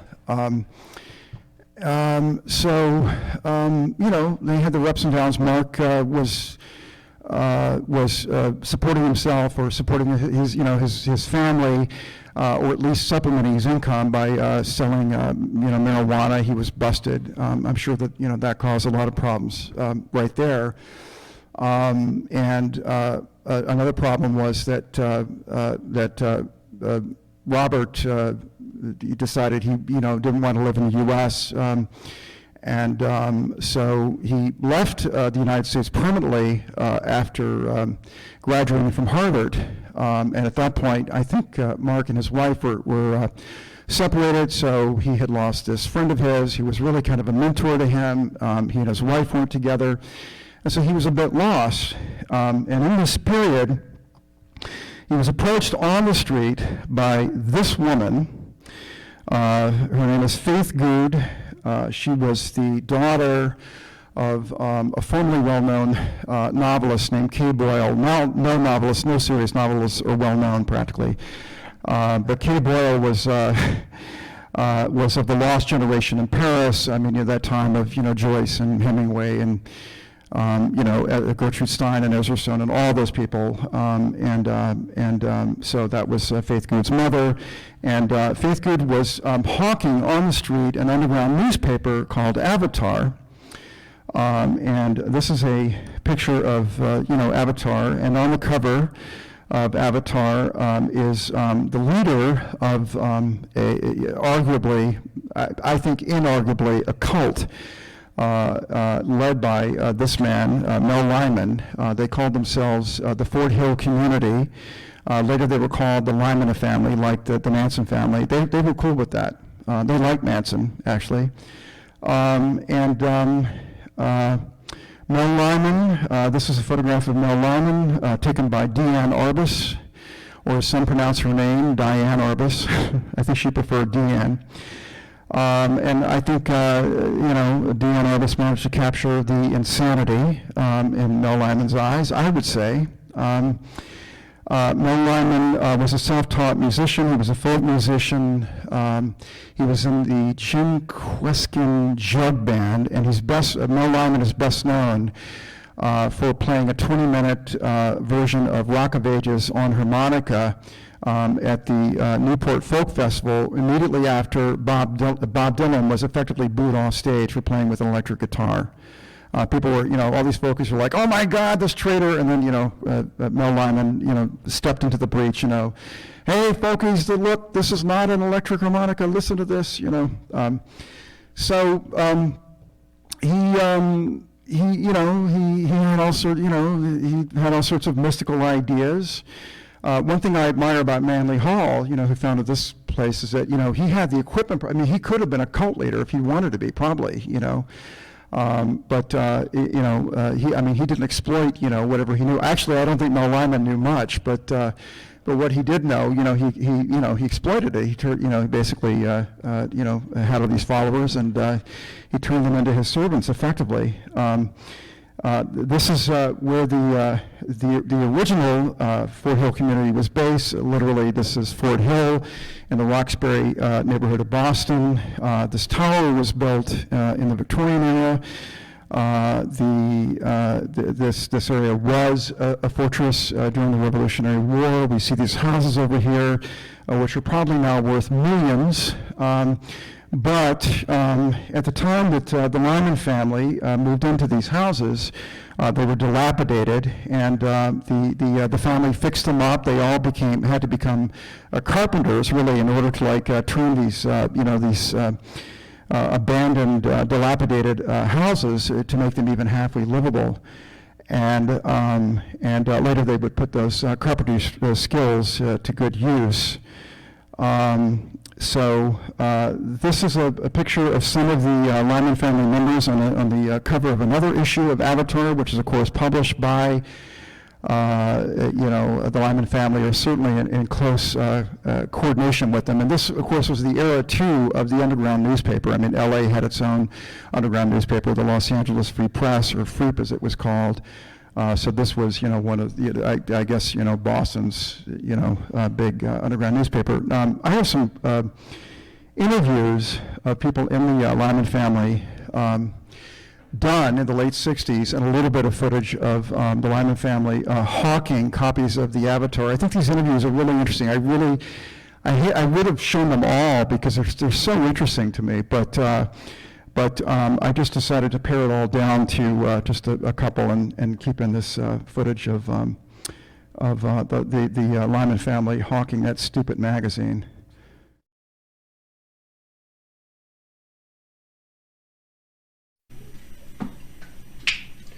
Lou Crampton is an East Asian expert. Lou, that's a pretty fancy title. What? A lot of people up here that the challenge is greater here, and that this Where is do you put this type of knowledge to use in communal living? well.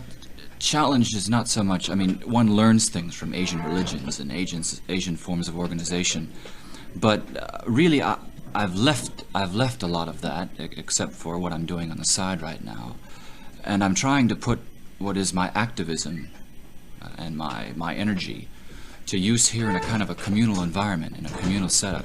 Are you more satisfied in the surrounding? I'm more satisfied because I'm an active kind of person who loves a challenge and who loves a fight and who wants to work head to head against problems in a real life situation. Now, it would have worked. The Asian life would have worked out fine for me had I been able to pursue my studies further in, let's say, the State Department or some public service capacity in the government. But as I see the way the government is set up now, and particularly the State Department, which is a pretty dead place right now, I found that I couldn't be myself. I couldn't do what I believed in and do what I wanted to do in that environment. And so I had no choice. I came here because here all of us are free to be ourselves and This young lady is Sophia Gibbons. Sophia, what are your reactions to communal living? You like it? Oh, yes. It works. It works. It's You feel that this is a happier form of life than any other you've had It is before? for me. You feel more freedom here? Oh, yes. What made you decide that this was the place to find this happiness? Mostly Eben. Mostly Eben? Yeah, my husband. Mm-hmm. Now, how does a housewife in a communal dwelling provide the necessary groceries? Where does the money come from? Well, from everyone. I mean, everyone contributes money, and the men go out to Haymarket and they get food from that's left over. It's appropriated in various ways. Mm-hmm. Everyone contributes money and food. Do you find there's any stress in all this living from day to day? Yes and no. Well, what kind of stress, what kind of problems do you run into? What are some of the biggest obstacles to this type of living? Children. Well, children, and there's so many things to do and not enough time. You find that when people find you living in this type of an environment, they take a dim view of you? They disapprove of your actions? Well, they haven't. You're accepted in the community? Yes.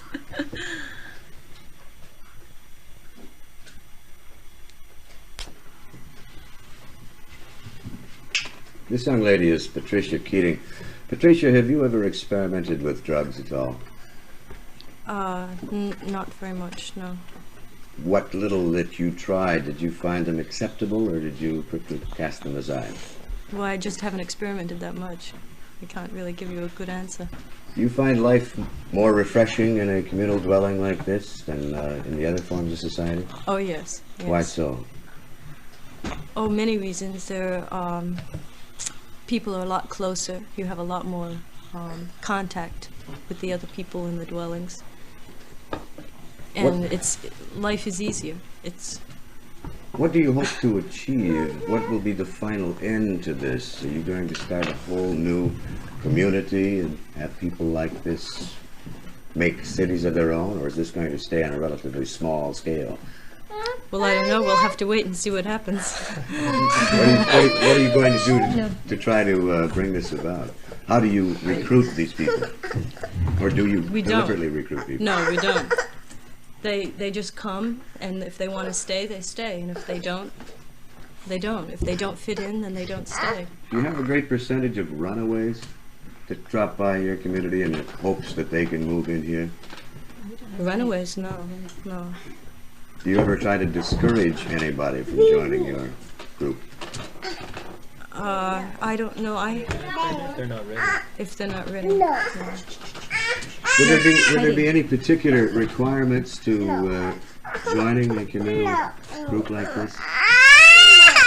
No, not really. Except, Heidi. I don't know. You'd have to ask one of them. I haven't been with the community that long. See, I can't really answer that sort of question. Where did you come from originally? Rhode Island. There's too many obscene things for us. What do you think of it? It's all right. It tells your... I think people should read them before they make any judgments. It gives a lot of information, but it's not for parents. I don't think they'll approve. Please don't. It's too rare. It's for the kids, you know. The kids believe in it.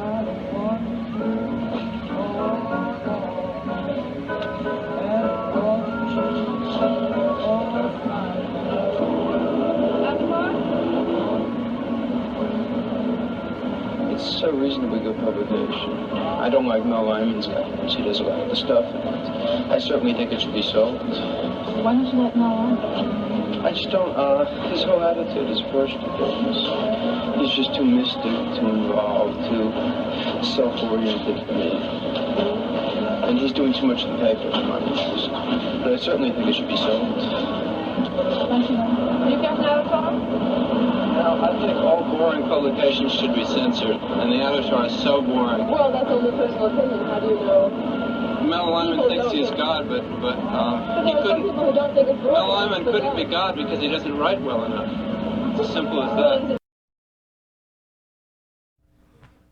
Right on, brother. I had to get that one in there.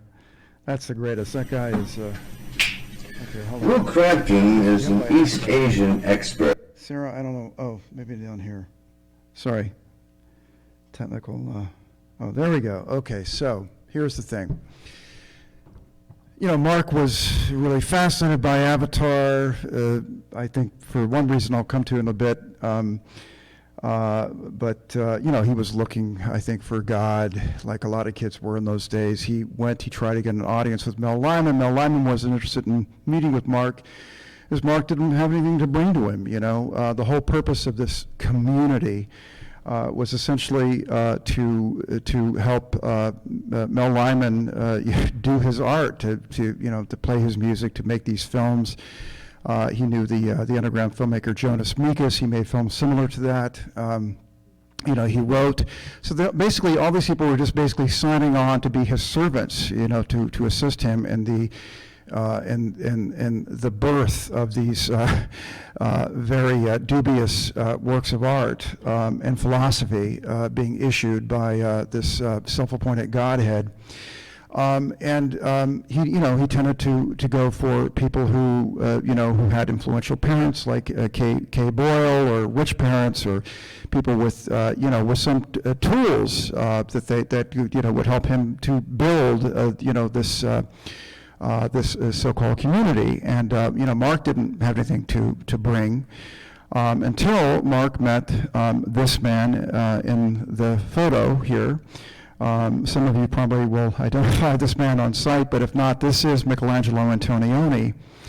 And how Mark came to meet Antonioni is quite a story. But first, we'll just briefly explain sort of, you know, how Antonioni came to be in America. It was because of this film, Blow Up, which was a huge international success. It was really unlike anything Antonioni had ever done before. It was much more colorful, you know. Antonioni films, you know, people sort of tend to sort of wander through them a bit like sleepwalkers wander sort of through these, you know, dreary landscapes, longing for a connection they can never quite feel.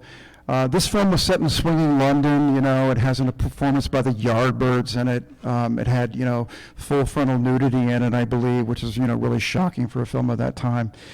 You know, it was that swinging London fashion, Carnaby Street, all that, you know, so it was a big hit, and it was released by an MGM shell company, and MGM, they hadn't thought much of it, but then suddenly they were like, oh, wow, look at what this movie's brought us. So they went to Antonioni and they said, hey, come to America, make an American blow up. You know, filmmakers are always looking for money, and here was this, you know, the studio, which is in fact, you know, unraveling at the time. All of old Hollywood was unraveling at the time because of TV and, you know, for various other reasons. MGM was, you know, practically bankrupt at that point, but they were willing to fund this project. I mean, basically he could do whatever he wanted to do. He had read a newspaper story about a boy in Phoenix, Arizona, who had stolen a plane and was shot dead upon returning the plane, and that seemed to him like maybe it might be the basis for, you know, a movie. I traveled the country, drove around America, just otherwise traveled around America looking for inspiration, and that led him to Zabriskie Point. As they say, his films tended to feature these rather austere landscapes. Anyway, you can't get any more austere than Zabriskie Point. He said himself, there's nothing like this in Europe, no landscape like this in Europe. So, you know, immediately, you know, well, not, perhaps immediately, I don't know, but I mean, I think he, you know, began to think of that as, you know, the chief location, the set piece, the major set piece of the film that he would ultimately make. So he had in mind something very specific for the two leads, the boy and the girl, who are kind of, I kind of think of them as kind of the Adam and Eve of the film. He could not find a young man, you know, in Hollywood. Naturally, he wasn't going to find anybody the kind that he wanted, you know, like a real revolutionary, like a real radical type. Somebody really angry. Che Guevara has been cited as, you know, somewhere as sort of a prototype for the sort of actor that he wanted to cast. He went to Berkeley, they went to Haight-Ashbury, they went to Greenwich Village, they went to all these big hippie scenes. They couldn't find anybody. I've heard that the audition, in some cases anyway, this is the audition. A young man would come in would respond to an ad in the newspaper, open call, and when he got there, he was asked to say, fuck you. That was the audition. If he could say fuck you, you know, convincingly, I mean, you know, he might progress to the next, you know, wave of auditions. So one night, Mark was at a bus stop in Cambridge. At the bus stop, there was a sailor who was arguing with his girlfriend rather loudly, and a man in a nearby multi-story apartment building behind them opened his window and shouted to the sailor and his girlfriend to shut up. So this verbal confrontation, you know, now the sailor was yelling at the man in the window, and the man was yelling back, and the man, Mark apparently was just laughing to this whole thing, and then this man picked up a potted flower, I think it was a geranium, and he threw it at the bus stop. And narrowly, you know, missed Mark. And Mark jumped up and said to the man in the window, "Motherfucker!"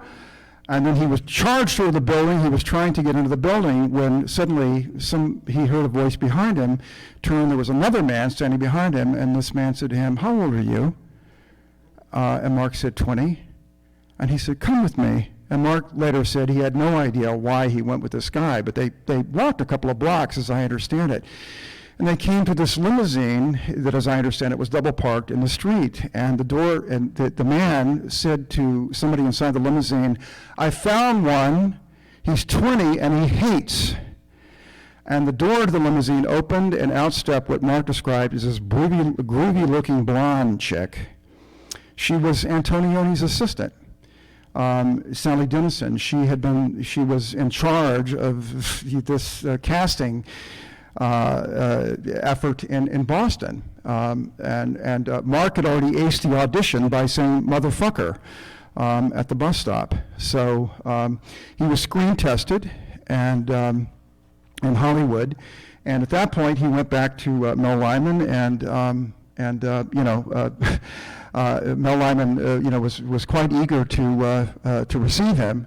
So, Mark said later that, he was scared of Hollywood, and he wasn't sure whether he should accept this offer. But Mel Lyman said, "Oh no, of course you should." And so Mark was now a member in good standing with the family. Antonioni had already found his female lead, Daria Halprin. This is a picture of the two of them together, Mark and Daria, as Zabriskie Point. He'd already found her in a pseudo-documentary, quasi-documentary called Revolution about the Haight-Ashbury scene. She was dancing nude in a dance troupe in that film, and cast her. This picture, this is my favorite of the two of them together. This was taken by Bruce Davidson, a really excellent photographer. And he was the still photographer on the set. And these images of Mark and Daria in the desert were used in most of the promotion for the film. This is a shot of Antonioni directing Mark. Mark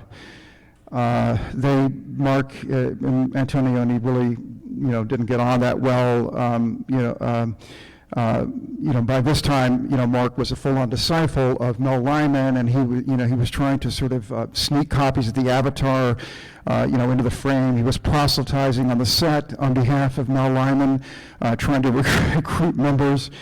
He, by the way, gave all of his salary from Zabriskie Point, because this movie had a lot of, there was a lot of shutdowns in production, and so it went on for a long time. It dragged on, and Mark ended up making $40,000 for that movie. Nowadays, it would be, worth $300,000, and all that he gave to Mel Lyman, to the Lyman family. He, of course, he didn't manage to recruit one person. With the exception of Daria. This is the two of them, on the set. In case you haven't already gotten the idea of what was going on here, this should leave no doubt. This is a very rare photograph of Mark Frechette smiling, let me tell you. And not only that, but he's smiling while talking to a policeman, a real-life policeman. This is shocking, too, because Mark and policemen, they just, they were oil and water. As a matter of fact, he was arrested during the making of this film for spitting in the face of a cop, who was probably a narc.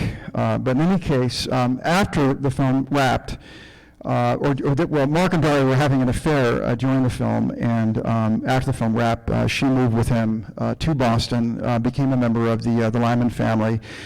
This is a shot of them, a Polaroid of them together, probably in Boston. But later, the Lyman family expanded. They had a branch in New York, they had a branch in San Francisco, a branch here in LA, they had a branch in New Orleans, they owned a farm in Kansas, and they had a retreat in Martha's Vineyard. And I think a lot of that was made possible by Mark, by him giving all this money to them. And Daria, too, donated her salary from Zabriskie Point to them. This is a picture of all of them together. You can see Mark and Daria, I circled their heads. This is, not everybody, but this is a good cross-section of the family at Fort Hill. This is a period when, around the time Zabriskie Point came out, as I said, it was widely reviled, but Mark and Daria were celebrities for about 5 minutes. They were on the cover of Rolling Stone. They were on the cover of Look magazine, another one of Bruce Davidson's pictures. Mark was photographed for Vogue magazine. I misidentified the photographer. I kept reading whenever I looked for these pictures, they would always say photos by Richard Avedon, and I would think that doesn't look like the work of Richard Avedon, but I kept reading it again and again, and only a couple of days ago did I finally find out the real name of the actual name of the photographer, which is Jack Robinson.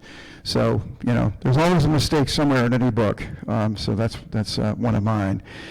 And that should be a lesson to all of us. Do not trust what you see online. Mark in this period did other movies. He had the lead in this film, This is directed by Francesco Rossi, who was another big Italian director of that period. The title in Italian literally translates as Men Against. It was released in U.S. countries as Many Wars Ago. It's a really, really good movie. I recommend it, and I'll just show just a couple of, like a minute from it. Mark was voiced in this film by Giancarlo Giannini, which may be a familiar name to some of you. He's best known for his leads in movies directed by Lena Wertmuller in the 1970s, Swept Away being one of them, and Madonna in what was apparently her dreadful remake of Swept Away, cast Giancarlo Giannini's son, I believe, in the Giancarlo Giannini role opposite Madonna. But in this scene from Many Wars Ago, Mark is, he's a lieutenant in the Italian army during World War I, and he's basically trying to get the general killed by having him peep through a peephole that looks out into the battlefield, and there's a sniper that's apparently deadly accurate, and he's trying to deceive the director into basically being killed. So this should give an idea. Le ho chiesto di giustificarsi.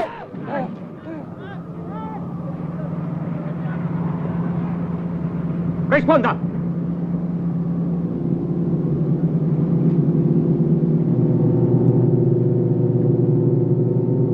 Più avanti c'è la più bella feritoia del settore, là sopra.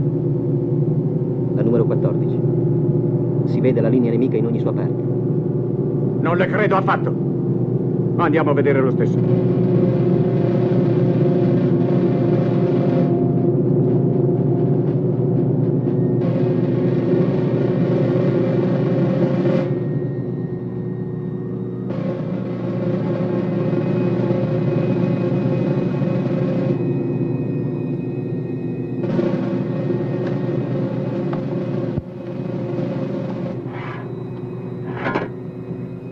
Da questa feritoia si può guardare solo uno per volta.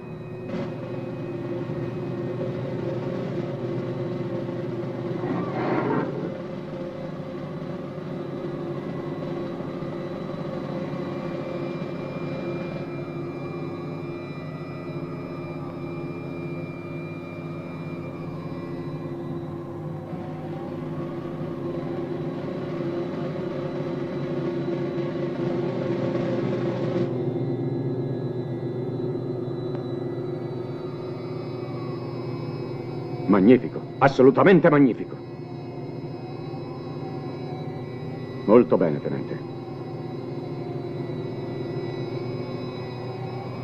Questa mi era utile per l'attacco. Guardi ancora.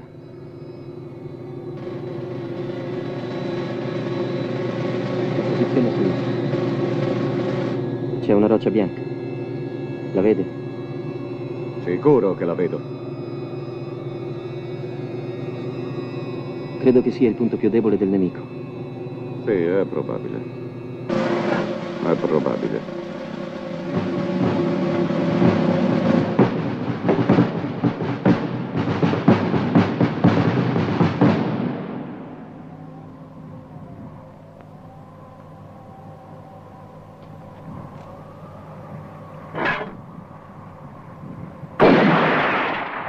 Ma vaffanculo.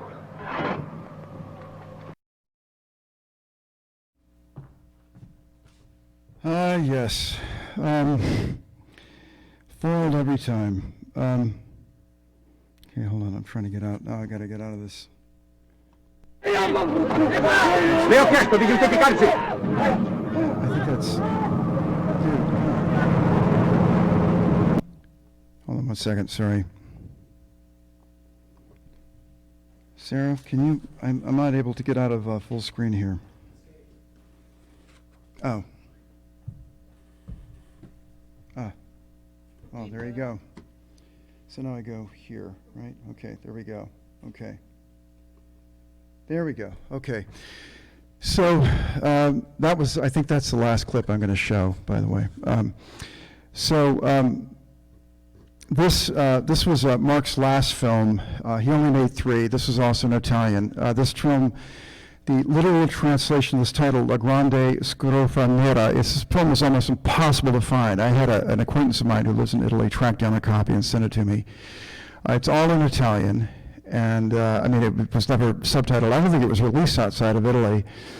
But the plot is very interesting. It has to do, Mark plays the son of a peasant. He marries a sophisticated city woman. He brings her back to live with his, or to visit with his peasant family.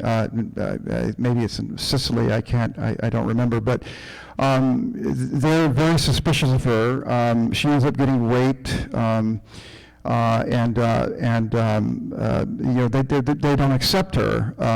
So basically, in retaliation for what they do to her, Mark kills his sister, his brother, and his father at the end of the film.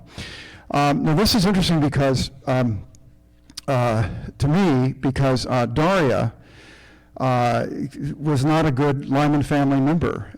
She was too much, I think, of an individualist to fit in. And those people, you know, if you were a heretic, I mean, they punish you by beating you up, or they would lock you in a kind of dungeon, or so it's said. So she left the cult. She tried to get Mark to leave the cult with her. Oh, sorry, I skipped ahead. I ruined my story. So she tried to get Mark to leave the cult with her. He did briefly, but ultimately he returned to the fold. And then she went on, here comes my thing. She married this guy, briefly. They met at a film festival, and then of course he was nuts and she left him, and then eventually she went back to San Francisco and she became a movement therapist, as I believe the story goes. Mark hung on with the family. He was, you know, he and Daria were shuttled between, they lived at one point in New York, and then they were out here, and while he was out here, he met a Hungarian-born director. Oh, hold on, I've skipped that. Okay, skip that part. Okay, I should mention that per this cover of Rolling Stone, this is Mel Lyman on the cover of Rolling Stone. Rolling Stone did an expose in the Lyman family. It was published in 1971, 72. It started, I think, at the end of 71. It went into 72. It was so long, it was in 2 issues. So finally, you know, Mel Lyman had gotten the fame that he had dreamed of. He's on the cover of Rolling Stone, but the article was really very damning. These people all cooperated fully with the writer, whose name was David Felton. They were making all sorts of, you know, crazy comments that, you know, naturally all went into the article. Eventually it was published as a book called Mindfuckers. They were pretty upset. So they sort of closed the circle the wagons a bit. And I was talking about Mark being in LA. He met the director, this Hungarian-born director. This is a still from one of the Hungarian director's films back in Hungary. This film is called The Agitators. So this is Iron Curtain, Hungary. You can imagine how a film called The Agitators would have gone over with the government. In fact, it didn't go over well at all, and this filmmaker, Dezső Magyar, had to leave Hungary, and he came to Hollywood. He met Mark. They were introduced. Mark had an agent. Mark's agent was actually the brother of Annette Funicello, of the Beach Party movies and all that. Mark's agent introduced Dezső and Mark, and Dezső wanted to make an adaptation of Crime and Punishment, Dostoevsky's Crime and Punishment. They were trying to raise money for it, and they met these con men who promised them money, and of course the con men didn't have the money. Mark was, you know, really wanted to make this film. I think because you know, he really had a lot of input in this film. He had no input into ZABRISKIE POINT or his other films. So finally, this is something that, you know, that it was really, you know, he was really going to have for the first time a really good part. You know, he really believed in the message of the film and so on. And then he was sent back to Boston by Mel Lyman. And what happened next is really confounding. But in essence, this is what happened. This news story, ZABRISKIE POINT star is held for bank robbery. Mark held up a bank. There's some confusion as to why he did it, but he did call the Hungarian-born director Desso the day before the robbery to say he was going to be in LA the following day with the money to make the film. Some people think that Mel Lyman put Mark up to the robbery, but I doubt it. Anyway, it was a real amateur job. I mean, they were in the bank for like 8 minutes. If you're going to rob a bank, you have to be in and out of there right away. One of their accomplices was killed, was murdered, was shot dead by the police because they were in there so long that the police, had every opportunity to arrive, which they did, and they shot one of Mark's accomplices dead. And Mark was sentenced to prison. And this is a rare photo, the only still photo I've ever seen of Mark in prison. This is him alongside his accomplice and another Lyman family member, Terry, I can't think of his name, Terry Bernhard. Mark became very depressed in prison. When he was being sentenced, there were people who spoke in court on his behalf. They told the judge that Mark was liable to become extremely depressed while incarcerated, and he was actually sent to a pretty lenient place as far as prisons are concerned. While he was there, he staged a theatrical reenactment of the Watergate tapes it looks like I'm not going to have time to show the short documentary about Mark that I had hoped to show because I just tried to cram too much into like this visual, everything leading up to this. But you can see, maybe if you look on YouTube, there was a CBS Evening News report about this staging of the Watergate tapes that Mark directed while in prison. This guy with him, Terry Bernhard, actually played Nixon. They were he's a murderer playing John Bean, and every type of criminal, in the cast, playing somebody in the Nixon administration. He remained he's still a member in good standing of the Lyman family. They visited him all the time in prison. After he was released, Terry Sholin did return to the family. The family, by the way, is still intact as far as I know. I mean, it's a rare cult or commune that actually held together. So you have to give it to them for that. And then too, they learned to make money because there were all these really good carpenters. This is, I think, either the last photo of Mark or certainly one of the last ever taken. It was taken by his mother during a brief photo from prison in the summer of 1973. I think it's a really haunting photograph. Robert Dole was kind enough to let me publish this photo in my book. Shortly after this photo was taken, Mark died in prison. This is the kind of story that I saw as a kid in my own hometown newspaper. He was found in a rec room with, I think it was a 150-pound weightlifting bar on his neck. And he had, he was really in bad shape. He hadn't been eating. He was, he had been following, I think, a weightlifting regime up until he fell into this really terrible depression. And then he stopped eating, so he may have thought that he could continue to bench press what he had been bench pressing before he stopped eating, and he wasn't sleeping, and he may have, overestimated what he's capable of bench pressing at that point. That's one theory of what happened. Robert Dole believes that Robert Dole heard rumors that were going around the Massachusetts prison population that Mark had been murdered.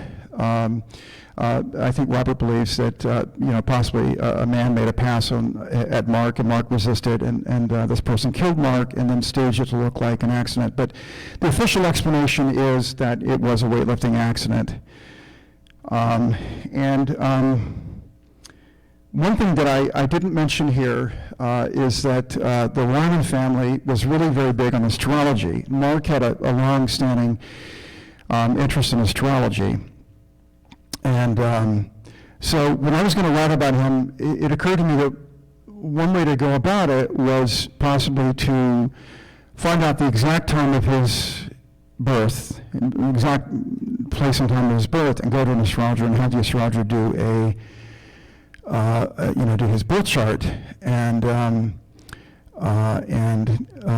I could compare the chart to what I knew of Mark's life, and in fact that's exactly how I ended up. That was exactly the angle I pursued in what I wrote about Mark. But I can't.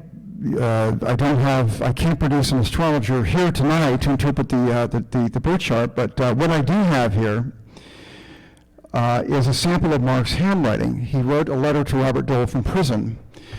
And so I have a friend whom I met.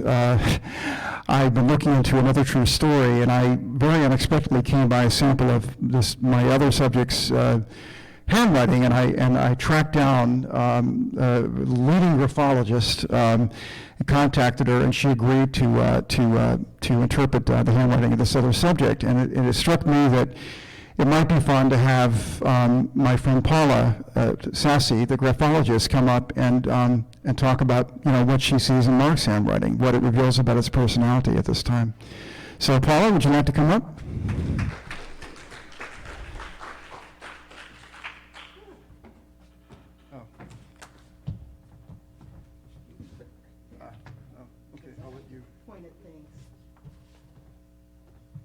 Okay, this won't take too long. Whoa. I'm going to give you a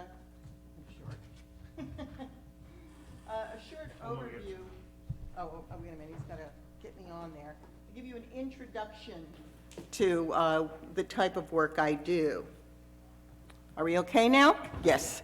Okay. What graphologists do is can correlate the strokes in handwriting with personality.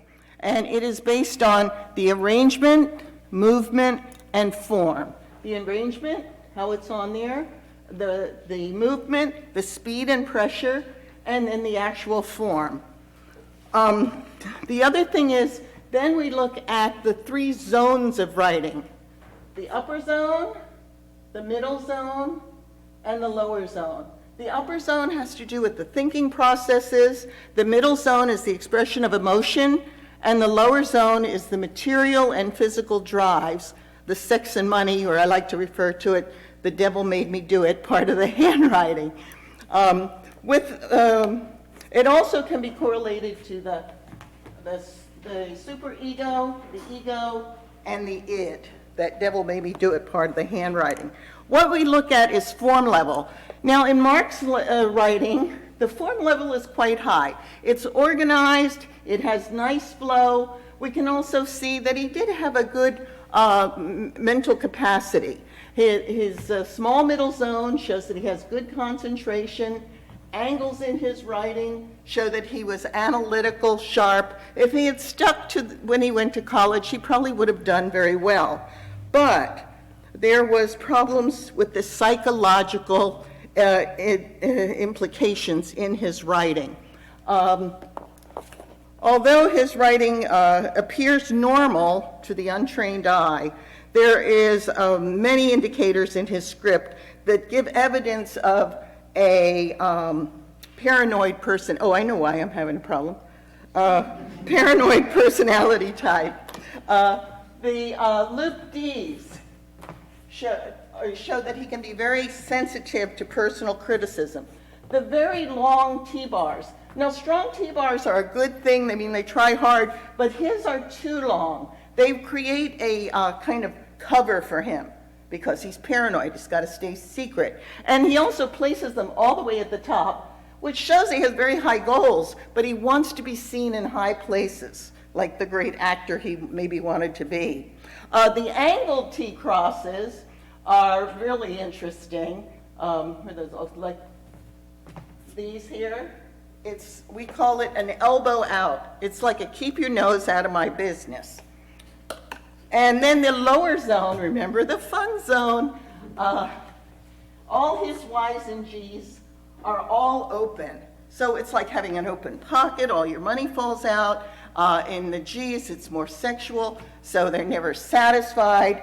And his are curved, and it's kind of like he's protecting his subconscious ideas. And what's interesting too, in the word guilty, the Y is really misformed, and it shows kind of a kinkiness, and it could be probably to both money and sex with him. And then how he communicates. How we see that is in the A's and O's in the writing. If you've learned nothing else from me tonight, pay attention to the A's and O's when somebody's going to send you a letter or want to go in business with you. His A's and O's shows that he had varied communication styles.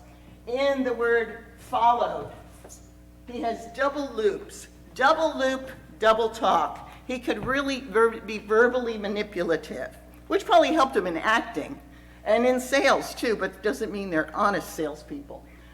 The other thing is the left loops on the A's and O's.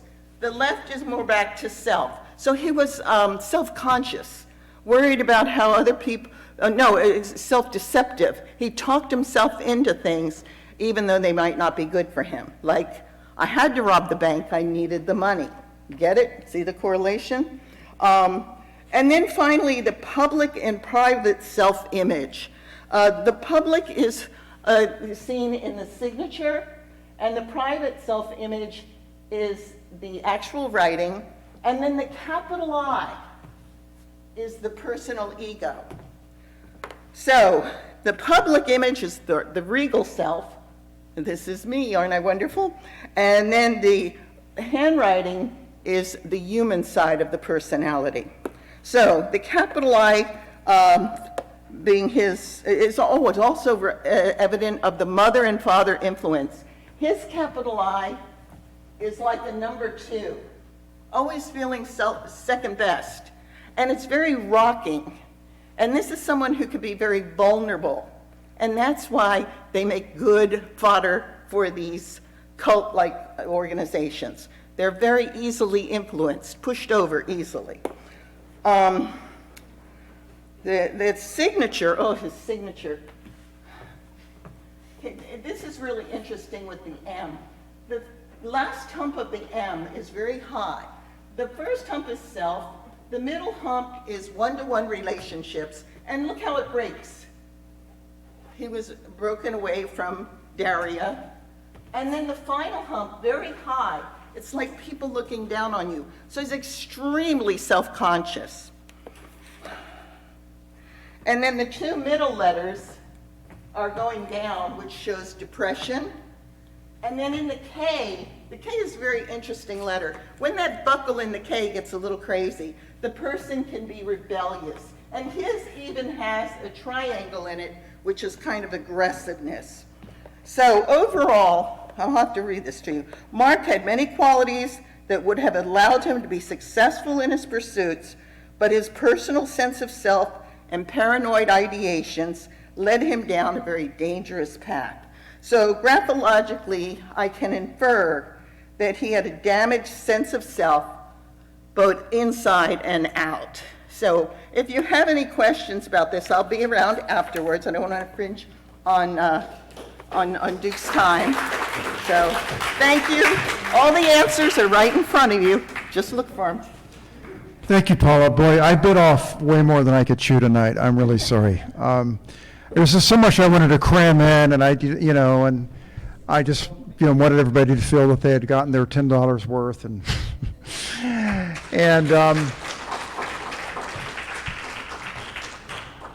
so yeah, we went over the time, or I went over the time. It's all my, all me. There's so much I wanted to include, and so we won't watch the documentary, but I want to thank everybody for, showing up, and